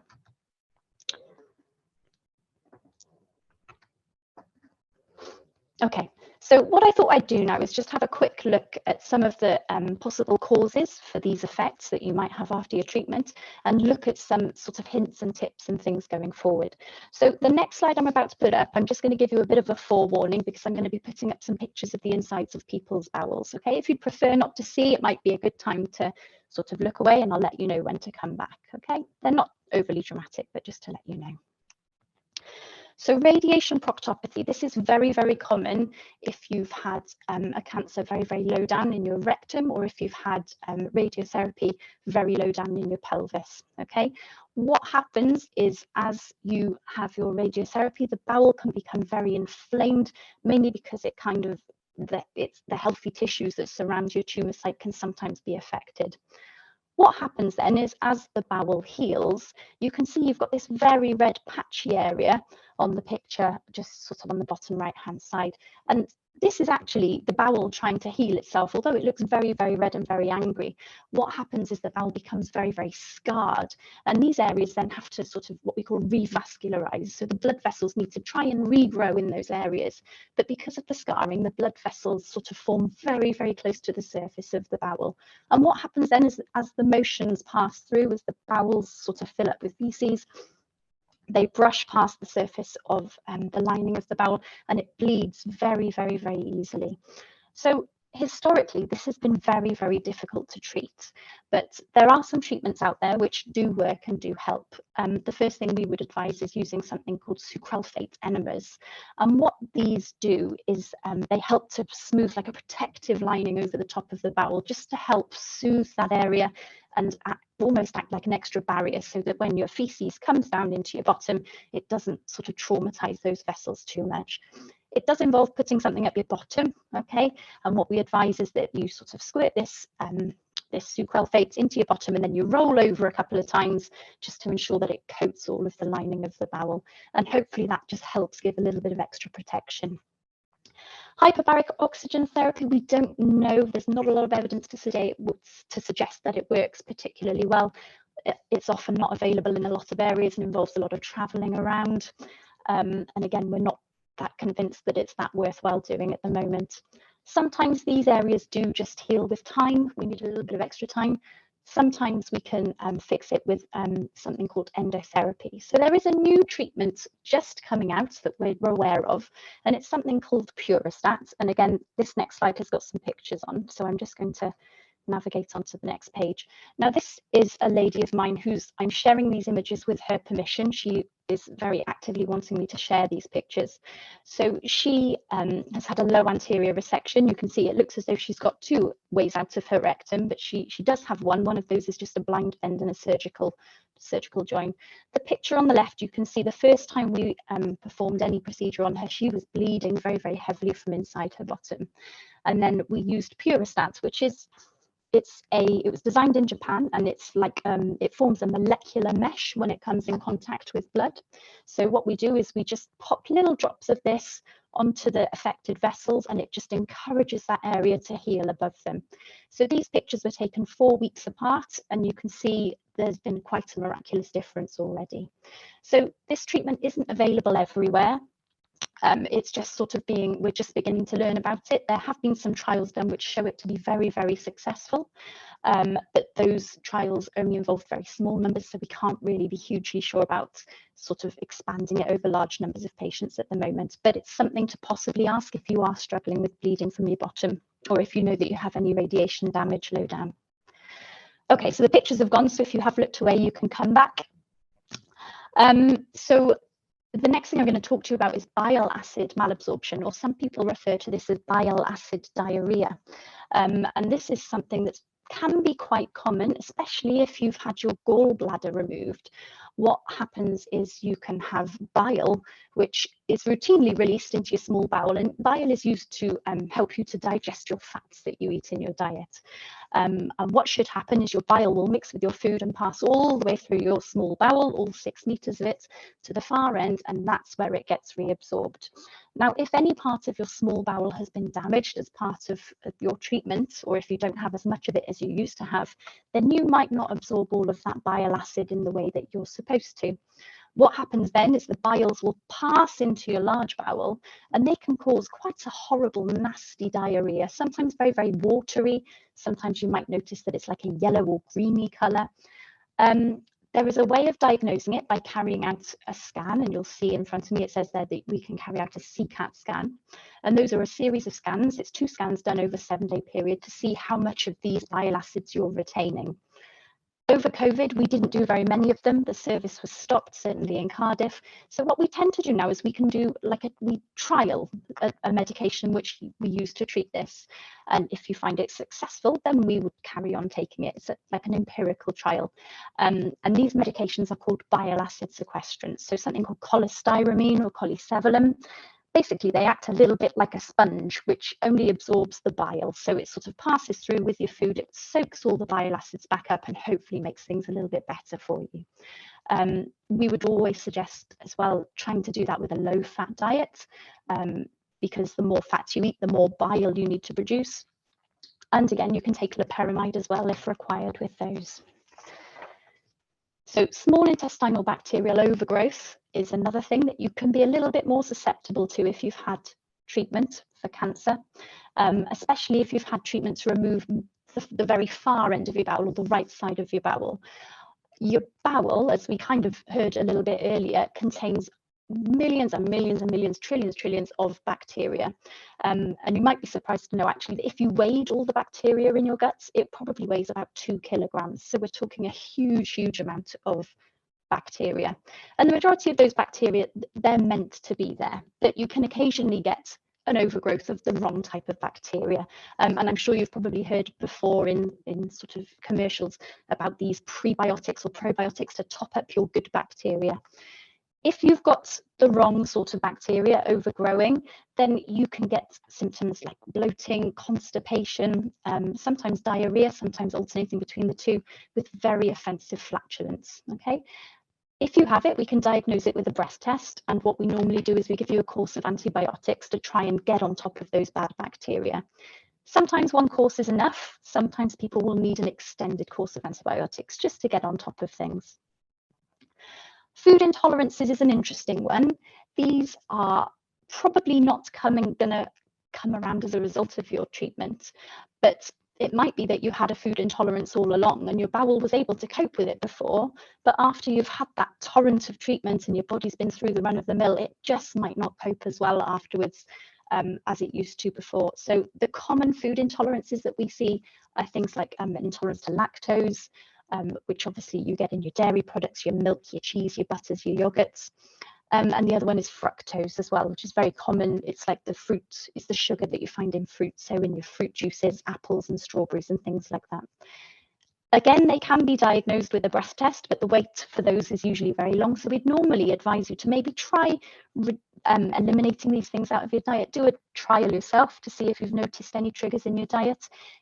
What I would suggest very strongly is if you're going to do any sort of strict elimination, then you might want to speak to a dietitian first, just to make sure that you're not missing out on any essential food groups. I mentioned earlier about your pancreatic insufficiency, and again, this is another thing that we see very, very frequently. Some people will notice that maybe their motions have started to float a little bit on the top of the water in the toilet, or they're very difficult to flush away, or they might appear very oily or greasy. There's a very simple stool sample that we can do to check if your pancreas isn't producing all of the enzymes that you need in order to digest your food properly. And if you have that, it's very easy to sort. We can give you enzyme replacements. So every time you have a meal, or if you have like a milky drink or a little snack, we can give you replacement enzymes to just help that to resolve itself. Other issues that we very, very commonly see are pelvic floor problems. If you had a little bit of IBS before you had your cancer treatment, then chances are you might have a little bit extra of it afterwards as well. Some bladder problems and some sexual function problems as well, very, very common. So what I tend to do, I spend a lot of my time helping people, giving them tips to try and get through things as much as they can. One of the most important things is to have a look at what it is you're eating. And I'm sure a lot of you have probably done that already. Are there any triggers? Is there anything that you're eating that's making it a little bit worse? Make sure you're taking plenty of fiber. And by that, we mean sort of soluble and insoluble fibers to just try and bulk up your motions a little bit and make them a bit easier to pass. Be very, very careful with caffeine. Caffeine can have a very erratic effect on your bowels. So if you find yourself having more than about 2 or 3 cups a day, it's probably time to think about maybe switching to decaf or like herbal teas. Make sure you're drinking plenty of fluids. Some sweeteners as well can cause some bowel problems, so be very careful with sorbitol or aspartame. And if you're having very, very big problems, then you can consider the FODMAP diet, which you can Google. So FODMAP looks at certain food types like fermentable sugars that can sometimes cause you symptoms. If you find you're rushing about all over the place to try and find a toilet, there are apps now if you have a smartphone, which will help you to plan your route for the day if you need to. Things like there's Toilet Finder or Flush. There's a Toilet Map app. If you live in London, there is a separate one for London itself, the London Toilet Finder, I think it might be called, and it might just give you that confidence to know where you're going and where all of your toilets are as you go. You can purchase a radar key from Amazon, and those will unlock all the disabled toilets for you, so that if you need a toilet very, very urgently, you can get in. When my colleague Helen did this talk last year, you could buy them on Amazon for £2.50. The cost of living crisis has struck, and they are now £3.65 when I checked yesterday. But they're still not a huge amount, so you can purchase them relatively cheaply. Macmillan do a toilet card. You may have seen these before. I have an abundance of them in my office that I send out to people. One of these cards that explains to people, if you are somewhere and you urgently need a toilet, please can you help? I've had cancer treatment. I desperately need use of your toilets. Hopefully they will allow you to use their toilet. Pelvic floor exercises, very, very important. Okay, doing pelvic floor exercises, it's not a quick fix solution, unfortunately, but by doing them very, very regularly, hopefully it will give you a little bit more control. There are apps that can help you. If you're really, really struggling, then we can refer you to a specialist pelvic physiotherapist who will make sure that you're squeezing the right muscles at the right time. Sometimes it can be very difficult to know. Your pelvic floor muscle is a group of muscles, so sometimes you need to make sure that you're just squeezing the right ones in order to buy you a bit of extra time if you need it. Fibre gel and loperamide are both very, very useful in these scenarios. So loperamide, I usually advise my patients to get the instant melts. Okay, they cost a little bit more, but actually it's well worth it. So if you find yourself desperately needing the toilet and you're a long way away from one, maybe you're stuck in a car in a traffic jam or in a wooded area and there's nobody around, then you can just pop one under your tongue and it will instantly hopefully give you a little bit of relief and take that spasm and that desperate urge away. Fibre gel is worth its weight in gold, especially if you are suffering with urgency. If you find you're going to the toilet very, very frequently, you open your bowels, you go away half an hour, you feel like you need to go again. Fibre gel, it's sold as a laxative, but use that with a pinch of salt. It's a stool bulking agent. And this might sound a little bit crass, but bear with me. The idea being that we want to bulk up your motions to make them into a nice sort of sausage shape, because it makes them much easier to pass.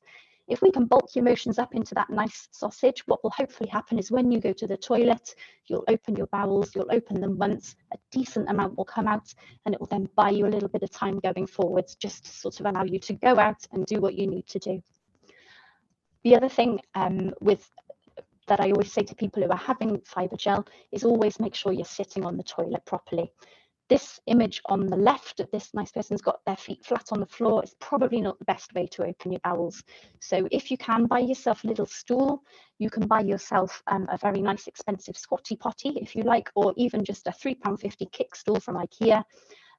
What we used to say to people is anything about the height of 2 telephone books is about what you need, but a lot of people don't have telephone books anymore. But just as long as your hips are sort of below the level of your knees, it just helps to straighten out the angle in the lower bowel, and hopefully it makes it much easier to pass your motions, get more out in one time to buy yourself a little bit of extra time.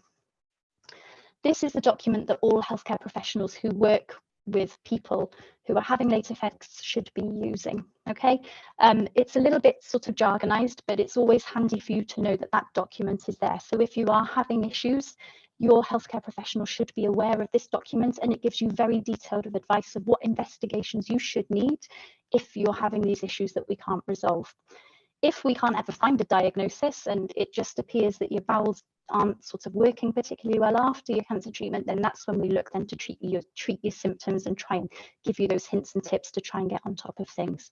There is literally hot off the press last month in October, there was a new document released. It's called the PRD guidelines. So it's called pelvic radiotherapy disease, but it doesn't just apply to all of those that have had radiotherapy. It's a generic document. So if you are having bowel issues after your cancer treatment, this new document, this new set of guidelines will be widely distributed through everywhere in the NHS, and everybody should be aware of them. So if you feel you need help, there should be somebody out there that can either help you or knows where to find that help for you. If you need to speak to people, we've been saying it, I've heard this, even though I joined late, I've heard it multiple times, ask the nurse is an invaluable function. Please, please send an email if there's something there that you're not sure about and you want some advice. Bowel Cancer UK, again, worth its weight in gold in terms of just finding some answers to questions and meeting other people who are also having these issues that you're having as well. Macmillan do some excellent booklets and leaflets, which are easily accessible as well. And again, you'll see at the bottom, the Pelvic Radiation Disease Association has a website and a forum that you can get in touch with. Thank you ever so much, everyone. One thing I would say that I haven't mentioned already is it's really, really good to talk about these things. A really, really big part of my role actually is just listening to people who just want to talk to you, who just want to know they're not alone, and that, you know, someone who understands that actually you've been through this massive onslaught of treatment and actually you probably feel a lot worse afterwards than you might have done before. So please come and find us. We are out there to help you, and just come and talk to us, unload. It can be really therapeutic to just unburden yourself of these problems and talk to an independent person, and we will do our best to help you as much as we can. Rachel, thank you so much for that. That was so much information in there. It was really good. Fantastic, thank you. Yeah. Really interesting that people don't know about their late effects clinics. They are out there. I suspect they're still not out there in a lot of places, but there is still help, even if you haven't got one, I would say. So as Rachel said, do talk to people, do talk to your healthcare professionals. Now we've got some questions coming, so we'll start on those if it's okay, Rachel. Yeah, of course. So the first one, so thank you for this. I've had stoma reversal surgery this year in April. I'm still struggling to adjust to life and learning what I can and can't eat. How long do you think this could last? So sorry, when was the stoma reversal? Earlier this year? April. In April. April. Okay. So it varies massively, and like we said earlier, the official definition of a late effect is anything after 3 months, but sometimes it can just take a little bit longer. What we would say to people again is, if you're really struggling, if your stoma is no, you haven't got stoma, it's been reversed. If you're really struggling and you're going very, very often, then it's worth definitely seeking help.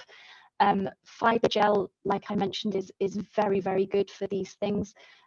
The only caveat to using fiber gel is if you've been told that you might be at risk of having an obstruction down the line, then you probably shouldn't take it. But the fact your stoma has been reversed would indicate to me that that's probably a good thing to do. It might just help just to bulk everything up a little bit. If you feel like things are rushing through you a little bit quick, like I say, just bulking everything up.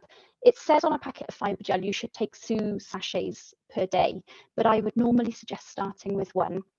And I would start with 1 sachet with your evening meal, is what we usually suggest, or what I suggest to my patients, because what we're trying to do is hopefully in the morning, once you've had your evening meal and had maybe some fiber gel just to bulk things up a little bit, hopefully the next morning you can open your bowels with a bit more predictability.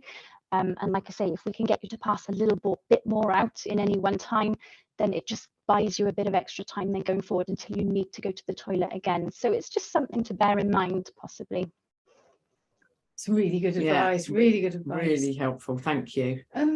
We've got a question about probiotics or prebiotics, and do they have a role to play in managing gut bacterial overgrowth?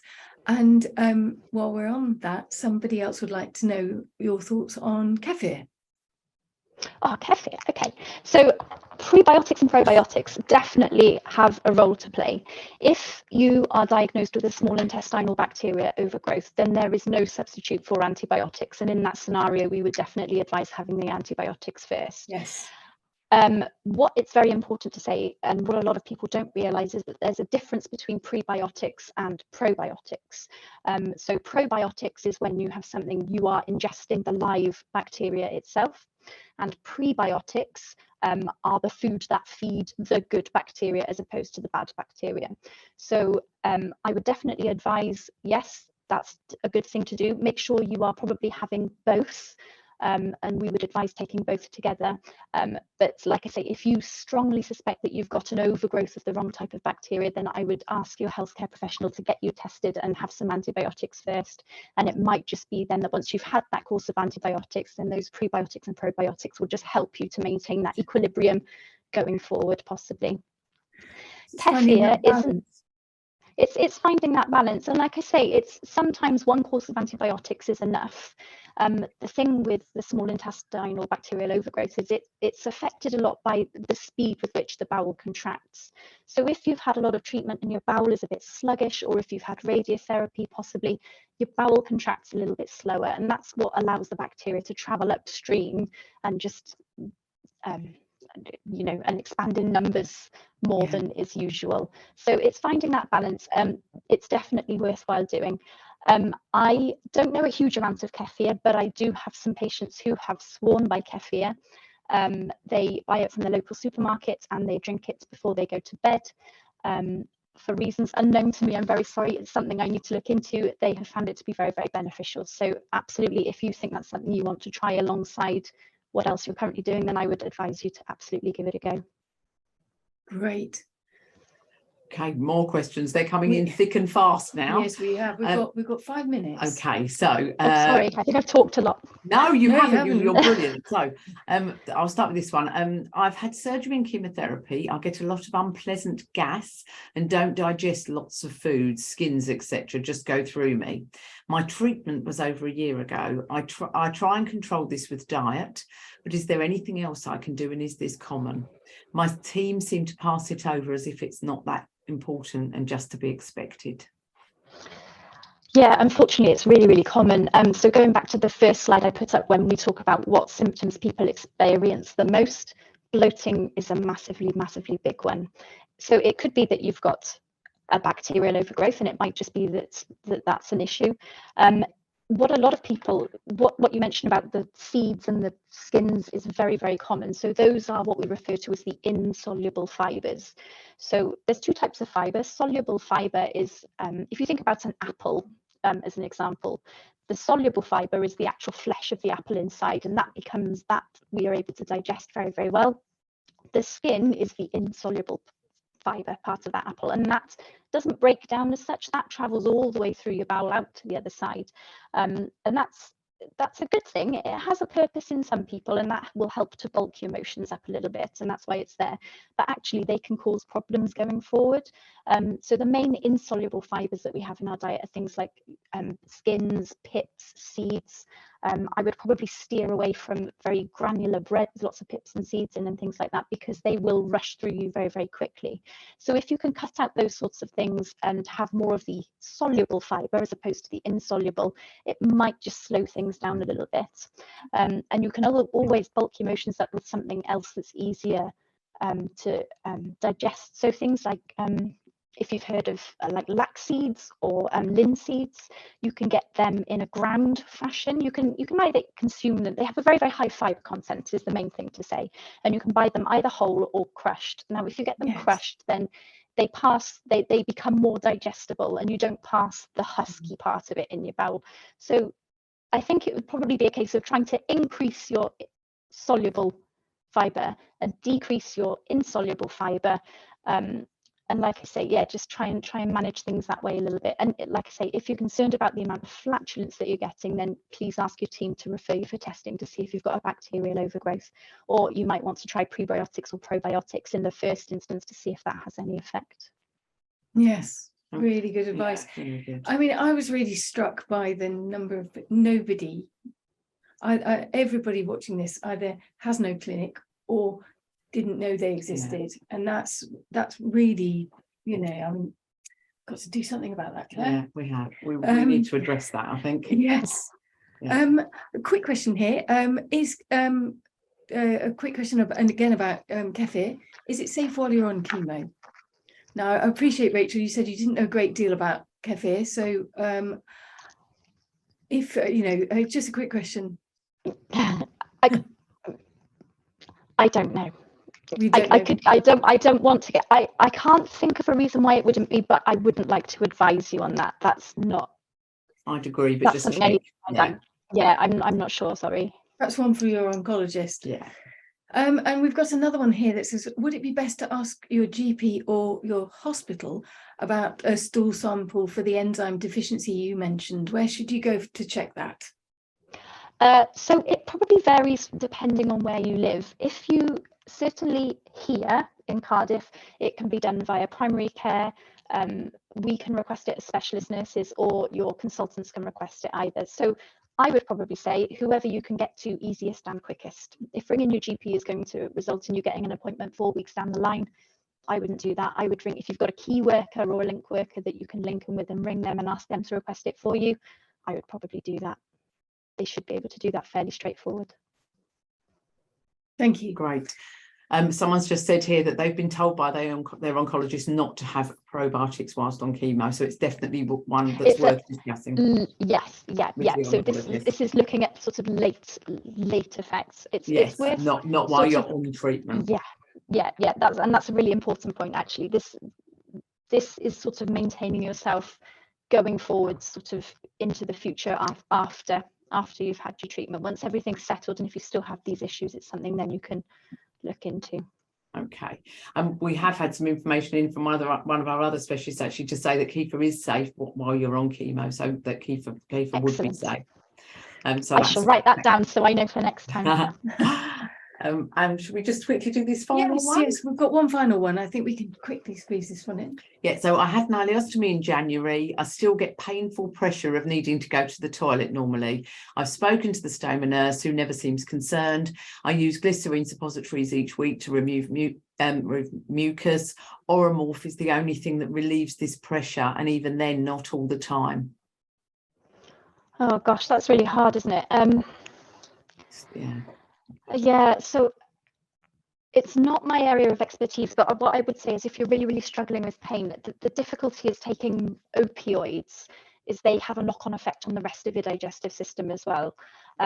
So it can be a little bit of a tricky one to solve. It might be worthwhile, if you are having that pain constantly, to get somebody to refer you through to the chronic pain team, because they can explore other ways of helping you, other sort of possibly non-pharmacological ways of relieving that pain and discomfort for you.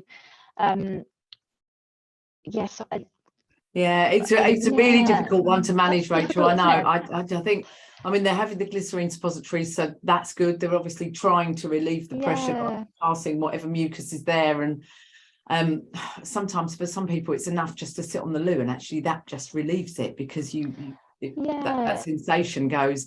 It might be that you need someone to do a flexi sig just to have a check of everything, but then maybe the pain team. It's not uncommon, and it can be very difficult to manage, can't it? It's really difficult, isn't it? Because I was just thinking about how best to get on top of it, because what we would normally do is refer back over to the surgical nurses for their advice and input on those. But if they're the ones that have told you there isn't really anything they can do, then it sounds as though you kind of being bounced backwards and forwards a little bit between specialties. But I kind of agree. I think just make sure there's no reason for it. Just make sure that maybe that somebody needs to just have a look. That's probably been done. The suppositories are often a good idea. As Rachel said, maybe the pain team might be the next port of call. It's a really tricky one. It's not often severe, but when it is, it's hard to manage. But you're down the right roads with your glycerine suppositories, I think. And just don't give up. Keep asking. Don't give up. Just ask to be referred. Last really quick one. I know we're out of time, but there's a question here. Is turmeric safe on chemo? Do we know that? I don't know, sorry. So, like I say, my area of expertise is sort of not sure, sorry. Another one to check with your oncologist. Richard might pick that up, but it's check with your oncologist is what we would always say about those sorts of questions. Yes, I think that's right. Rachel, thank you so much. That was fascinating, and I think you can see by the numbers of questions and great questions that we've had, how important that session was. Just for everybody, just to remind you that if you've missed any of this or you want to see any of it again, we will be sending out a link to today's session and putting it on our YouTube channel. Yes, we will. Okay, so that brings us to our final session of today. It's gone very quickly. But this is a great session. It's on emotional well-being and difficult conversations, and it's led by Dee Holmes, who is the Clinical Services Manager of Relate, and our own Jen Edwards here, our Chief Executive for Bowel Cancer UK, is also in this session. So you know about Jen. I should just say that Dee is a qualified counsellor and supervisor in couple, family, young persons and children's counselling. She's worked for Relate for 25 years, with the last 8 in her current role in the senior clinical team. And she's also a safeguarding lead for Relate. So this discussion will focus on changes that can occur in relationships following a cancer diagnosis with a focus on how to approach challenging conversations.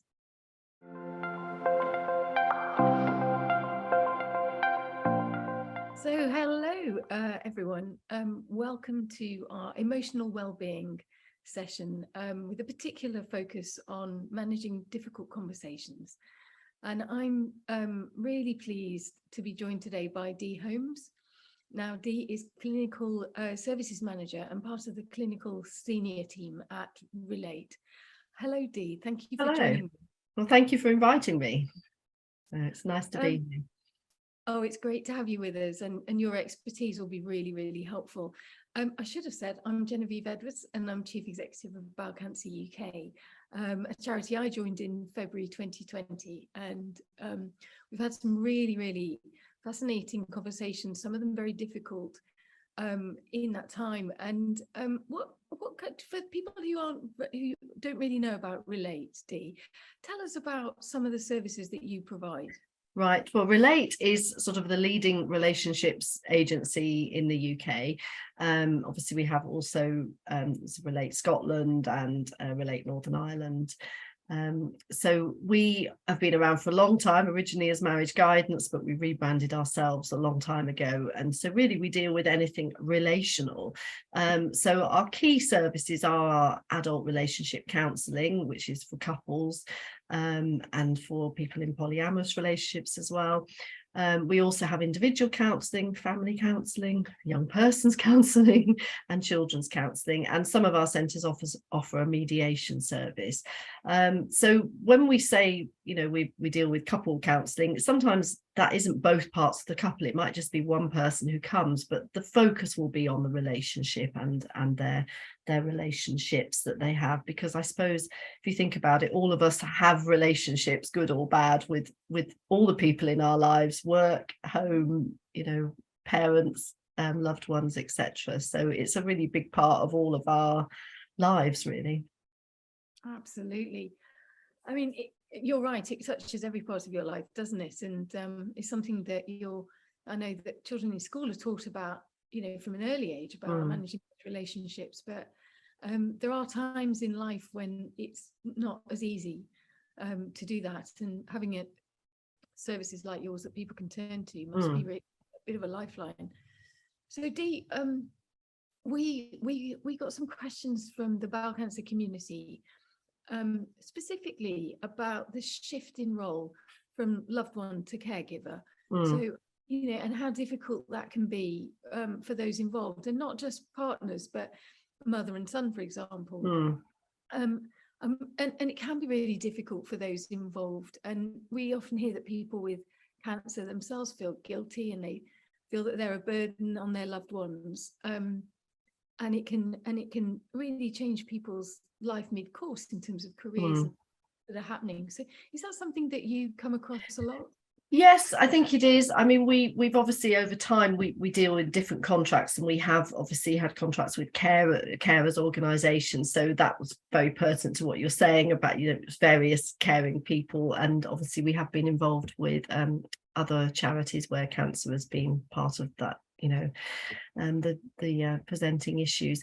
I think though that probably what you're saying there is true, that for a lot of people who come to us, whether there's a cancer diagnosis or something else, that when something happens or changes in your relationship, that gives a big shift. You know, we all start a relationship, don't we? You know, we meet someone, we fall in love, everything's lovely, and we have a vision of how it's going to be. And whether the changes happen because of cancer, or happen because we find we can't have children, or we find that we lose a job, or we lose a loved one, or we have to relocate, or we find out about an infidelity, you know, all those things are shifts and changes that then people have to adjust to how they're going to cope with that. You know, they haven't necessarily got a template for that they've already built into their relationship.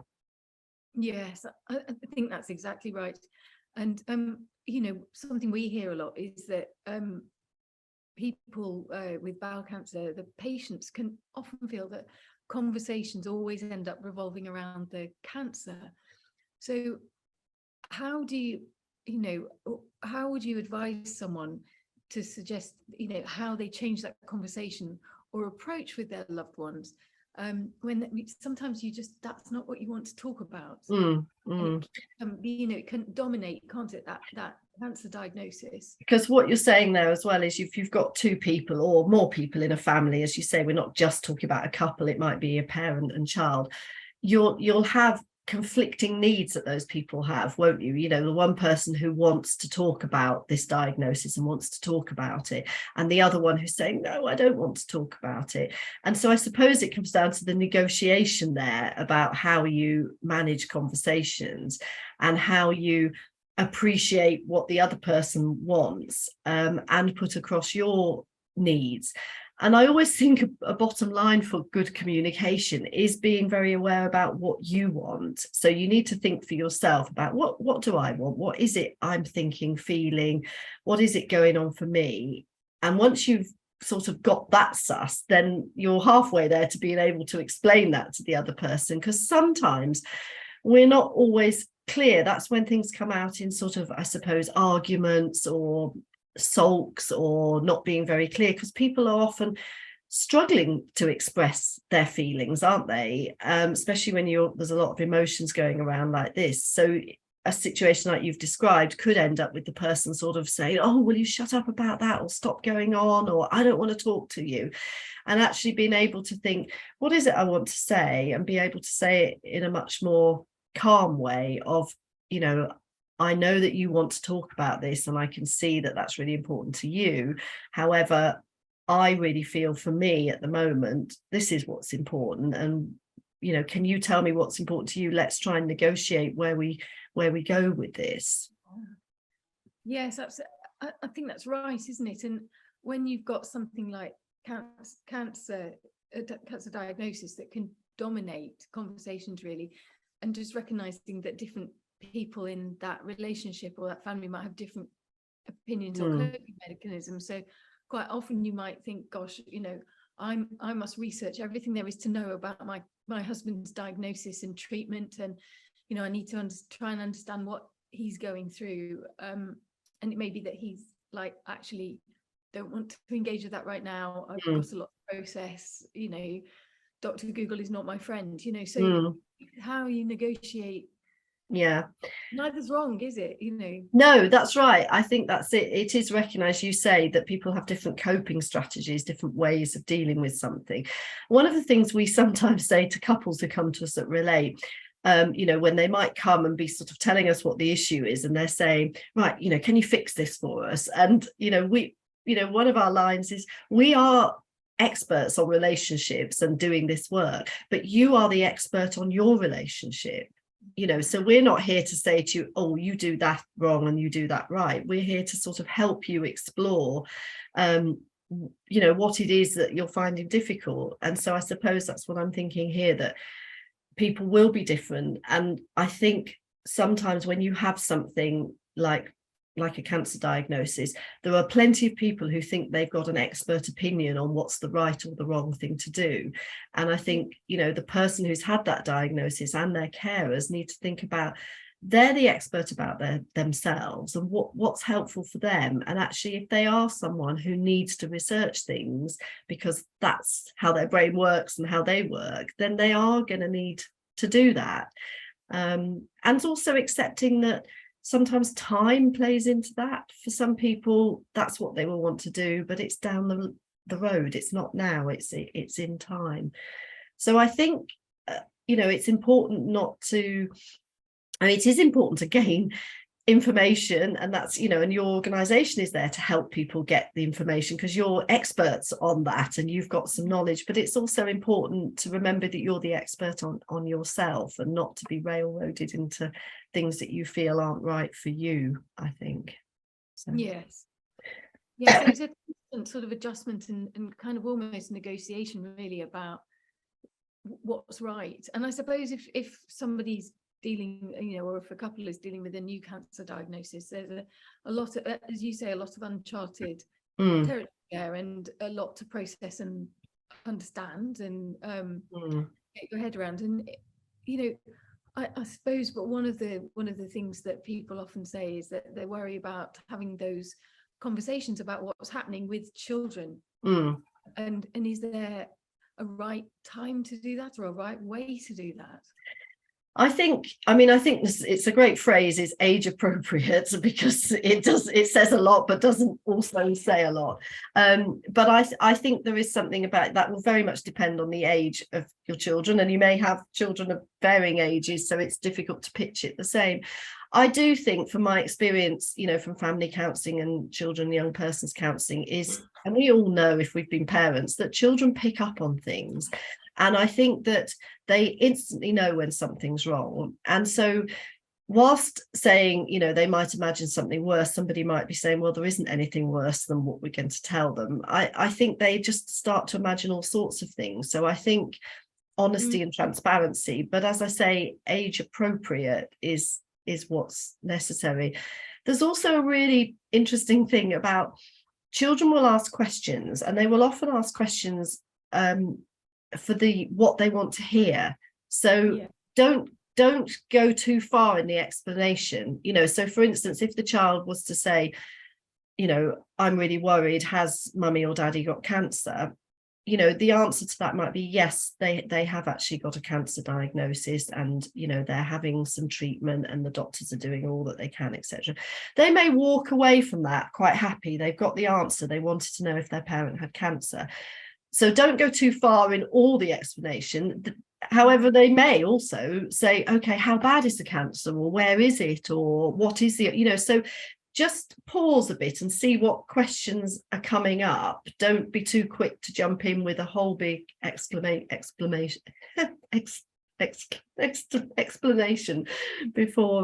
before they're asking for it, really. So take it in bite-sized pieces, I think, is what I'm trying to say there with children and young people. That's really good advice as well, isn't it? Because that avoids overloading children with a load of information that might be hard to take in if they've not really heard beyond the initial yes. Yeah.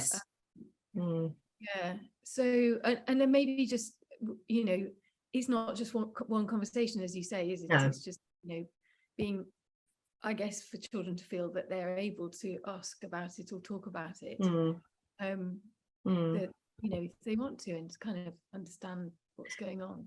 And I think also be aware of what other experiences they may have had, whether that's within the family or whether that's with friends at school or whatever, because again, if they did hear of someone who was diagnosed with cancer and died a week later, that may be their assumption of what's going to happen. And so being quite aware about where they might be going with their thoughts on things, and not scaring themselves if actually this is quite a different situation.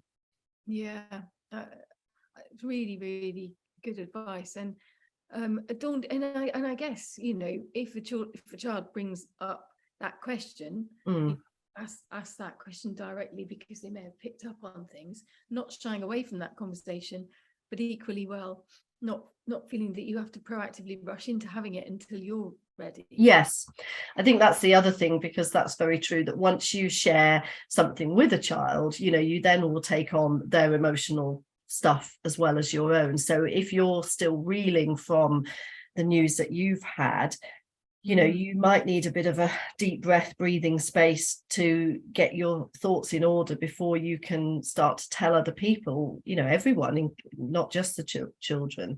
And I think that's something that sometimes comes up, where people wish, and that can be a difference between people, where somebody wishes to keep something quite private and secret, and the other people want to have the support, and in keeping it secret and private you're not able to have the support. And again, people, whether it's your children or people, your friends and family or work colleagues, start to pick up that there's something going on, and that can be quite difficult to manage as well, I think. Yeah, so it's finding that balance that's right for you then. Going back to what you were saying, that we're all different. Maybe just understanding your coping mechanism, or what you need to do at this moment, it is one of the kindest things you can do for yourself and each other. It is, and I think that's where sometimes looking back, when people come for counselling, they look back in their family of origin, they look back at experiences they've had, and they can sort of see patterns of how their family might deal with something, and how they might have dealt with something. And so, it doesn't always make it any different, but I think sometimes for a partner or for other loved ones to sort of be able to understand why your partner might be acting in this way. If you've come from a family where they're very secretive, nothing is really discussed, no one talks about things, you sort of can get that they're going to treat this in a similar way. They're going to want to be secretive about it. Likewise, if your partner comes from a family where they shout their business from the rooftops, you can sort of see that that's their way of operating, and help you understand why they might be being like that. And I think generational as well. I'm old enough to remember when I was a little girl growing up, and people of my parents' age were being diagnosed with cancer. Nobody said the word. It was no. People didn't want to talk about it, and I think it's great that we've come quite a long way. In terms of people feeling more comfortable talking about cancer, but it's still a big thing to do, and particularly when, as we've been talking about, perhaps processing your own diagnosis or coming to terms with a diagnosis of a loved one, and what the implications of that are. So that's right. And we do have to remember that different generations will have a different view on how you talk about these things, won't they? And expectations around how you're going to approach it. You hear a lot of sometimes people talking about fighting and battling, and that can be really, really uncomfortable for a lot of people living with cancer, because you're putting one step in front of the other, and you're making decisions that are right for you, and the language that people use can often be, can often feel a bit uncomfortable, can't it? Yes, I think that's very true, that people often make, with best intentions, but say things that are quite tactless or not helpful to people, isn't it? And going back to that expert bit, I think it's important to be able to point that out to people, if in a kindly way, because you're helping to educate them and inform them for future conversations they may have with people. Well, actually, you saying that isn't very helpful, because I don't feel that is what's happening with me. This is my experience. So I think it's I think that often there's a feeling of, you're often, when you're in that situation, a bit torn between not wanting the person to feel uncomfortable when they may have said something with good intent, but also finding it quite upsetting and grating. And if you don't perhaps stop it early on, it could continue, couldn't it? If it's someone quite well, they could be forever saying things to you that you'll sort of find quite tactless and hurtful, even if it's done in a not in a vindictive way. So I think speaking up and educating people is important, really. Yes, it is, isn't it? And I guess the other thing that we hear quite often is that when somebody has had a diagnosis and they've told people close to them, perhaps not their partner or family member, but they've told close friends, that often they end up feeling quite lonely, because those friends don't really know what to say, and so they tend not to sort of take a step back for fear of offending or upsetting someone, and that's really at the time when you need those people in your life. It is. I mean, it's very true, isn't it, that that bit about you don't know what to say, so you end up saying nothing. And I think I always think my advice to people is, you know, sometimes you just say it as it is, don't you? I really don't know what to say. You know, what will be helpful for you? And I think for someone who's on the other side of that, you know, who doesn't know how to interact with someone who's told them this, is really, you know, don't just ignore it, you know, actually ask them, you know, see what you can do to help. And it's a bit like that thing when people say, oh yes, you know, let me know if I can do anything. Well, people won't. That isn't human nature. Somebody who is suffering or who is ill or is struggling is not going to ring you up and say, remember you said, what could I do to help? Could you cook me a casserole for tonight's tea? They're not going to do it. You need to be the person who's proactive, really. But maybe as the person who's sharing your news, maybe that's when people make that comment of, oh, let me know what I can do to help, that you actually do think a bit about, well, what would it be? And it might be, could you cook me a meal once a week? It could be, could you ring me up every Thursday morning, you know, because I'd really like to know I was going to speak to you then. You know, try and think about those things and be proactive of giving someone a task, because people sort of dance around, don't they, of, oh, I don't want to put on people, oh, I don't want to nosy myself in there and give them too much. And actually being quite transparent and asking for what you want, or telling someone what you think might be helpful, is a good place to start, really. So yeah, I remember a piece of advice from somebody who'd gone through her bowel cancer treatment and recovery, and her advice was, you know, you'd call up and say, I'm in the supermarket, I'm getting a few bits for me, shall I bring you some milk, some bread, some, you know, it's a very practical right now thing, you know, and then you can kind of go, oh, actually, yeah, I am out of whatever, that's helpful, you know, to a very, as you say, a much more practical thing. Yes, rather than that very vague, just let me know if I can help sort of thing. Yeah. Now, interestingly, because we've been talking about how to ask for help, you know, if you're living with a cancer diagnosis and you need support from those that you love that are around you, how would you suggest somebody, you know, who's living with someone with a cancer diagnosis and they are providing the care, looking after them, supporting them through their cancer journey? What if you, as the caregiver, just need to take a step back and have that conversation? You know, people often feel, I can't do that, I must keep going. It's selfish of me to want to take an afternoon, you know, but you do need to look after yourself as well, don't you? How do you have those conversations?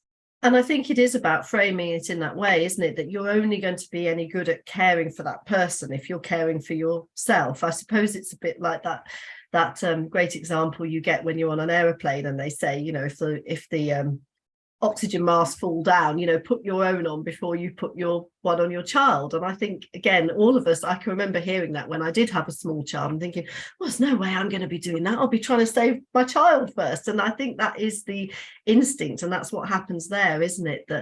That the person who's doing the caring is, I've got to care for this person, I've got to make things okay for them, and puts themselves in second place, last place, because they may have other people they're caring for if there's a family and everything.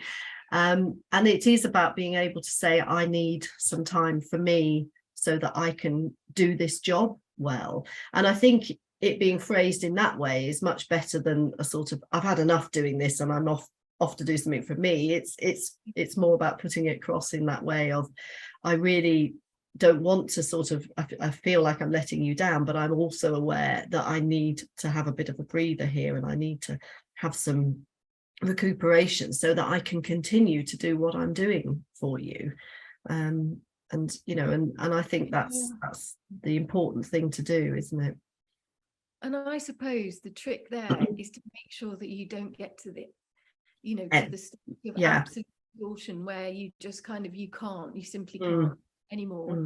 You know, you recognize that you're approaching your limits, and then you can have those conversations in a much more calm way. Well, that's right. It's much better, isn't it, to maybe build that in before you need to, of thinking to yourself, right, this is a long-term thing. I think every Friday morning I need to be able to go and do my crochet class at the local village hall or whatever, and I'm going to do that every Friday morning, rather than me give all that up and then after 6 months need to collapse in a heap for a month. That's right, it's small pieces. I'm thinking that's very true about sometimes when we talk with couples about finding time for themselves, and they will say, oh, we haven't got time, we've got the children, we've got jobs, etc. And sometimes I'll say, look, a weekend away in Paris is probably way off your agenda or something that you'll be able to do. But when your children are having their swimming lessons, why don't you both go, rather than doing the one of you shopping, one of you's doing the swimming lesson, both go and sit in the cafe at the swimming pool and have a coffee for 40 minutes while they're having their swimming lesson. You've got 40 minutes together then. That's some quality time, so I think small pieces of time that are quality, are good. And I think people often think, I can't take the big thing, I can't take a real holiday from this, I can't take a weekend away, and so they don't do anything. So as I say, being able to build in small things along the way is probably much more important than getting to burnout. And I'm really struck by what you were saying there, Dee, about maybe, first up, or thinking together as a couple, right, how will we manage this together? And agreeing up front, actually, you're going to need a bit of a break from looking after me. Let's make it a regular thing, or listen, I'll recharge my batteries in this way. I'm going to make sure you're okay. I'm going to, either, have somebody else pop round, or we've got everything you need, and just sort of both of you have set expectations around how are you going to manage this together. I think rather than letting it get to a crunch point. Yeah, that's right. Yeah, a conversation to have early on about how this is going to work out. And I think also when we're talking about the changes in a relationship, that if you're always going to be in that caring role and the other person be the cared for person, that's something that, where you can, to have breaks from that, so that you can recreate a bit of that normal relationship where you're not carer and cared for, you're still a couple. And so that's quite important, I think. Otherwise you'll just go straight into that being the only way you operate, really. Yeah. And that leads me really nicely onto my next question, actually, which was going to be about self-esteem. And that's important to all of us. And when people are going through cancer treatment for bowel cancer, that is usually going to involve surgery for much everyone. And for many people, that will also involve a stoma, either a temporary or a permanent stoma. And that can change people's body image, their confidence, and really have an impact on intimate life and sex lives. So how do people manage conversations, or just managing that? Yeah, I think that is the reality, that it is going to change people's body image. I mean, also it's very true is, when you're talking about intimacy and a sexual relationship, that people need to feel good about themselves often to feel sexual and to want to engage in that intimate relationship. So I think there is something about recognizing that the treatment is going to affect that, and that is going to make a change for a certain amount of time. But I think, hopefully there is sometimes a chance for that to be regained. And I think that is about recognizing you've gone through that period, and then thinking about how you build that back again, and how you start to feel good about your body again and about yourself. And being quite open, I think, with each other about that, because it is a very difficult thing to negotiate, and that is something that I have heard in the counselling room over the years, where people have had stomas, and that and they've talked about how they've managed intimacy. And I think it is about realizing it won't be the same as it was before, but that doesn't mean that you can't be intimate in different ways, or there aren't different ways of finding your way forward.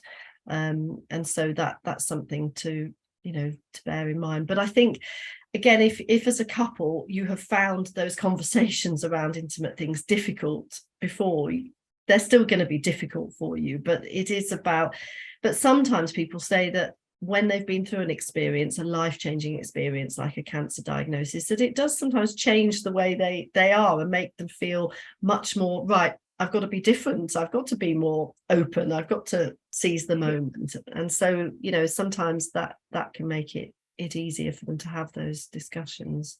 Yes. And I find as well, one of the things that when people come to Bowel Cancer UK, one of them, if on our website, the most popular pages are always the personal stories of other people who've gone through bowel cancer, going through bowel cancer, and our forum where, you know, it's a very warm and welcoming place, and people can go and have those conversations with people in a similar position to help kind of find their way through situations that they, you know, might be difficult. So sometimes you can get support from outside that. Exactly. I think that's very true, isn't it? That being open to other people's experiences, you know, they are other people's and yours may be different, but there's a lot to be gleaned from hearing and reading positive stories of people who found ways to manage something. And certainly when people are in that very bleak time of, you know, early diagnosis, the effects of treatment, feeling very poorly, and, you know, all of those things are furthest from your mind. And so, but hanging on to the fact that, you know, hopefully you're going to get to that point down the road, and that there is some light at the end of the tunnel. So yeah, I think that's a really useful thing to have, and that resource, that forum for people. Yeah. In finding that, yes, finding the support where it works for you, you know.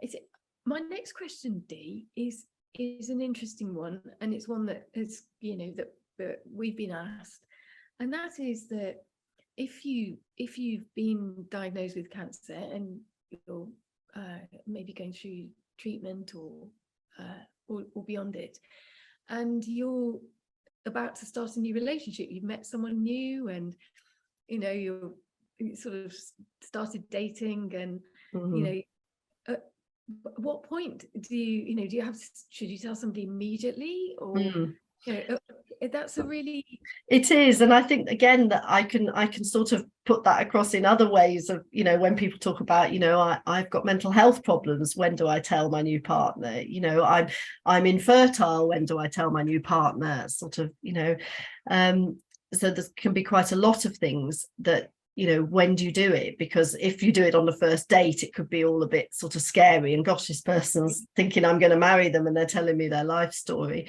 And yet if you don't do it soon enough, it can be, well, I've now got involved and you hadn't been honest with me from the beginning. So I suppose it is when you feel comfortable, and it's again perhaps going back to that conversation with children about what's appropriate at different levels. So it might be that mentioning that you have had cancer or you've recently finished treatment or something might be an early on thing that you might say, but you might not go into the detail. And again, maybe they might ask you, oh, well, tell me more about it, or they might just log that and it might come back, you know, a few dates down. But I mean, I suppose I'd also think that in some ways that, you know, people might say, well, if I tell someone too soon, it might put them off. But then, you know, maybe they would be put off further down the line. You know, maybe it's better to find that out sooner rather than later in some ways. But I think it's probably about not sort of in the first date, you know, going into all the detail and spending it all, because that could also seem a bit like this is all about me, you know, and you don't know what the other person's experience was. So, you know, it could be a conversation you start in. Are there any significant things that would be useful for us to tell each other about our lives to date, sort of thing? And, you know, they may have something as well that they wish to share. So that's a really good way of putting it, because for this is all bound up in trust and rejection and that sort of thing, isn't it, as well? And, you know, particularly you're fragile when you meet someone new, and that sort of relationship's beginning. It's an interesting thing you raised there, because I was just thinking then about dating profiles, and which is obviously the way a lot of people meet people nowadays. And I wonder if people will put it on a dating profile. I mean, I'm curious. I haven't got an answer to that. It just struck me when I was, because I was thinking, if you met someone in your circle, say, or you at work, then they may well know, mightn't they? Because they've known you for a while, or if a relationship develops out of an existing friendship. But if you're meeting someone for the first time and it's on a dating app, I wonder what information you've put on your profile. I wonder if some people do think that it's an important thing to put right up there at the start, so people know. And that's going to vary from person to person, isn't it? Depending on your personality and your approach, how comfortable you are with having that conversation. Talking about personalities leads me neatly on to something else that we sometimes hear from our community, which is that quite often people will experience, or they'll feel that their partner who's going through treatment for cancer, that their personality changes, and that's during treatment. And it can be, surprising or difficult to deal with. How would you advise having that conversation with someone who may not be aware?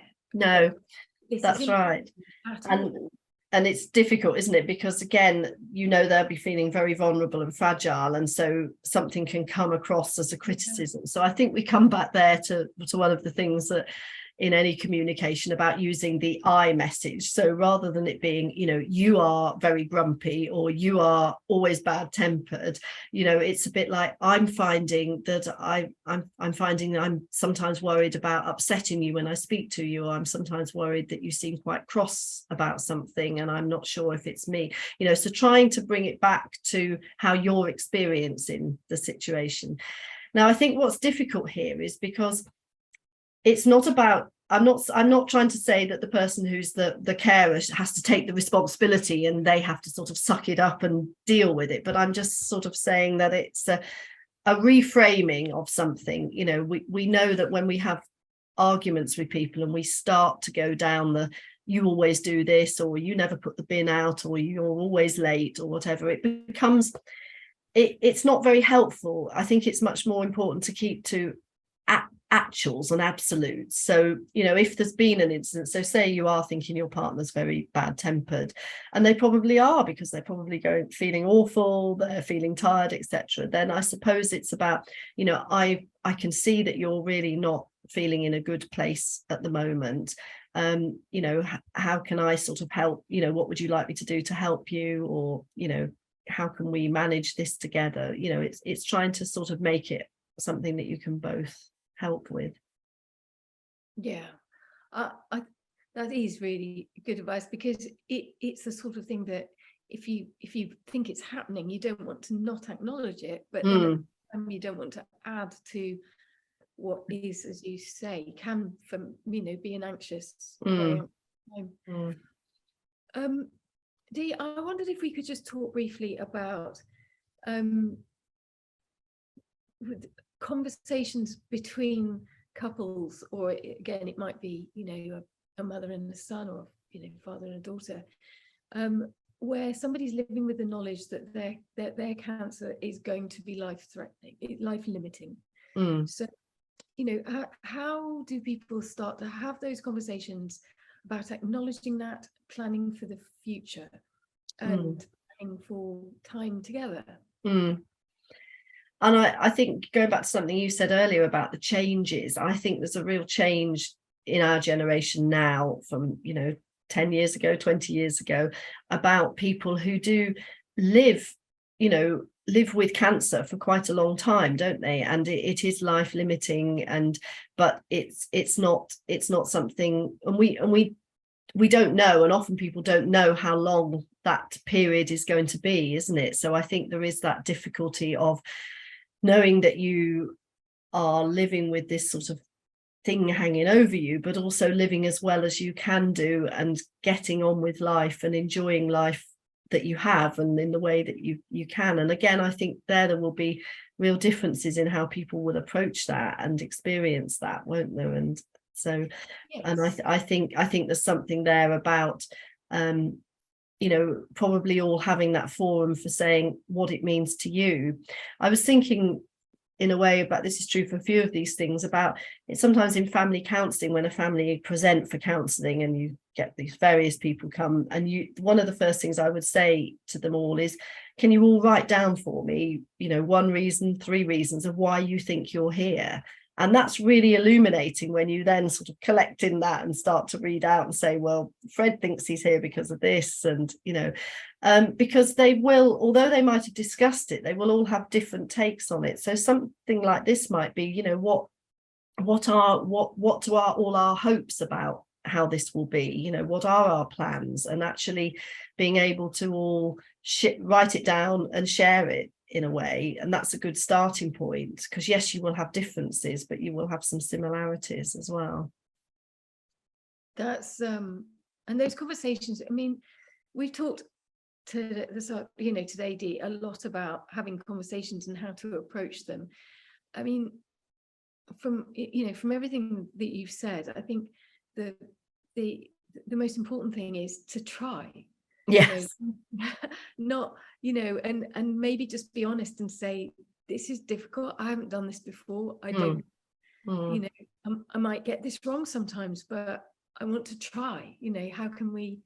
And I think the other thing with a good conversation is listening. I think sometimes, especially if things are heated, we often find ourselves thinking about what we're going to say next. And so we're not listening to what the other person's saying to us. So sometimes a simple technique of taking it in turns, and people might hold something like a stone or a teddy bear or whatever, and the person who's holding it is the one talking and the other one is just listening, and they have to put all thoughts of answering out of their head, and then they take hold of the thing and their turn to talk. So I think sometimes just listening when someone talks, rather than always it being an interaction, so can be helpful technique to sometimes do that.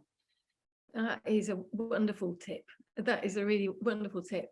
I just wondered, before we and our time is coming to an end, sadly, but Dee, this has been such a useful conversation, and I'm sure people will find your wisdom and thoughts really helpful.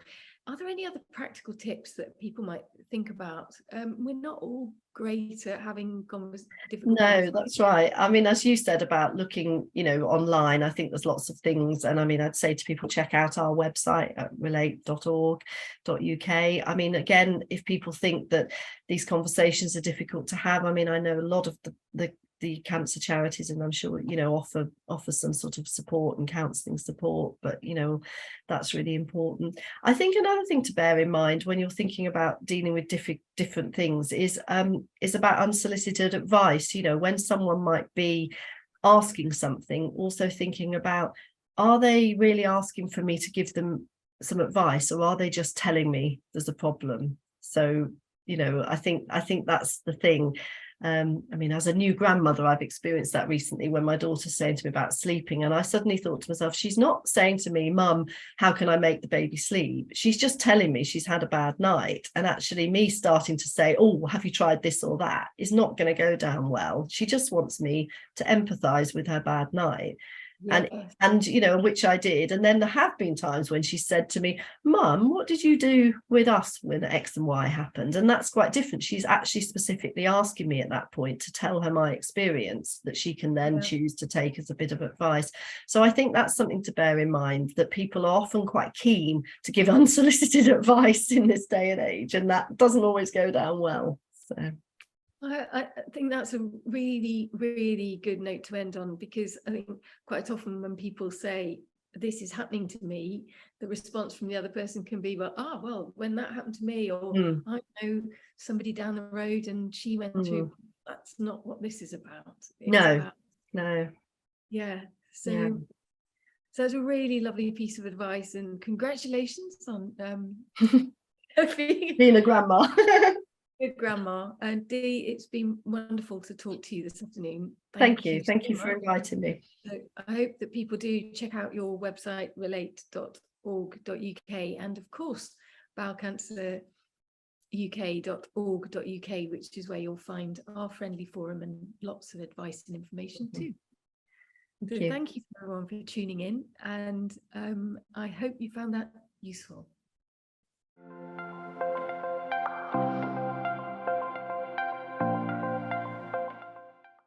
Well, Jen, what an interesting discussion you Oh, had. I loved meeting Dee. She had such a really brilliant session. I do hope people found that helpful, and relate.org.uk if you want more information. Yeah, that was great. I really enjoyed it. So all that remains for us now really is to say thank you. Thank you so much to our speakers this morning, to Filipe, to Richard, to Rachel, and to Dee, and to you, Jen, for your fantastic presentations, and to all of you for joining us. We've just got a few slide updates, but we have, and thank you to all of you for coming and asking those fantastic questions. And I know we've all learned a lot from it, so thank you for that. Okay, so for those of you still with us, we just want to let you know about a few of the fantastic things coming up from us here at Bowel Cancer UK. I'm just waiting for the slide to move on. Yes. Here we go. So now we've got some great services and resources here, and you're very welcome to join us with all of them. So we've got some Facebook groups, a Living with Stage 4 bowel cancer Facebook group is really active, and there are some fantastic pieces of advice and great support on there. The same for the caregiver group, an immunotherapy Facebook group, and a pelvic exenteration support group. So please do join us on those if you think you'd find them helpful, and you can find out more on our website, you can see there. We've also got a very active forum. It's a really friendly, lovely place where people share their experiences, give each other support for family, friends and caregivers. And again, you can access that via our website. It's really well used and absolutely fascinating. I learn something every time I look at it. So you can look at it or you can become a member.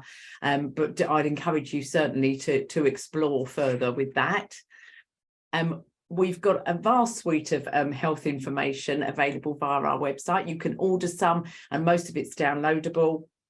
I know a lot of it you've seen this morning in our chat, but we've got some really good booklets there, particularly treating advanced bowel cancer. It would be very relevant for many of you this morning, but we've got a suite of other information. We have Bowel Cancer UK Wales. We're very active in Wales. We've got someone joining us from Wales today. Yeah, we have, and we've got a great team working down in Wales, and we undertake a range of activities in Wales as part of our work to save lives and improve the quality of life for all those affected by bowel cancer. So please do have a look at that if you're in that area.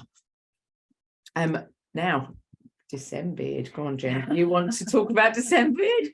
Well, it's getting well, according to Carol on the BBC, it's going to get cold in the next few days. And a great way to keep warm is to grow a beard in December and use that to raise money for Bowel Cancer UK. If anybody fancies that, we would be delighted for your support, and post your pictures on social media. Please do. We won't be, but our website. If some yes, others would like growing to. a beard isn't in your wheelhouse, there are other ways you can get involved. But have a look at our website. And yes, I know it's early, it's still November, but the Christmas shop is open. Now, when I joined Bowel Cancer UK, I made the mistake of leaving it too late to buy my Christmas cards. My Christmas cards have arrived from the shop and I love them. I'm not two Ronnies is all I'm going to say. Yes. You need to look at the shop to see what I mean by that. But yes. I love them. I'm really pleased with them. And there's some lovely decorations there too. Yes. So do have a look. So, and thank you once again for joining us today. Yes. See you soon.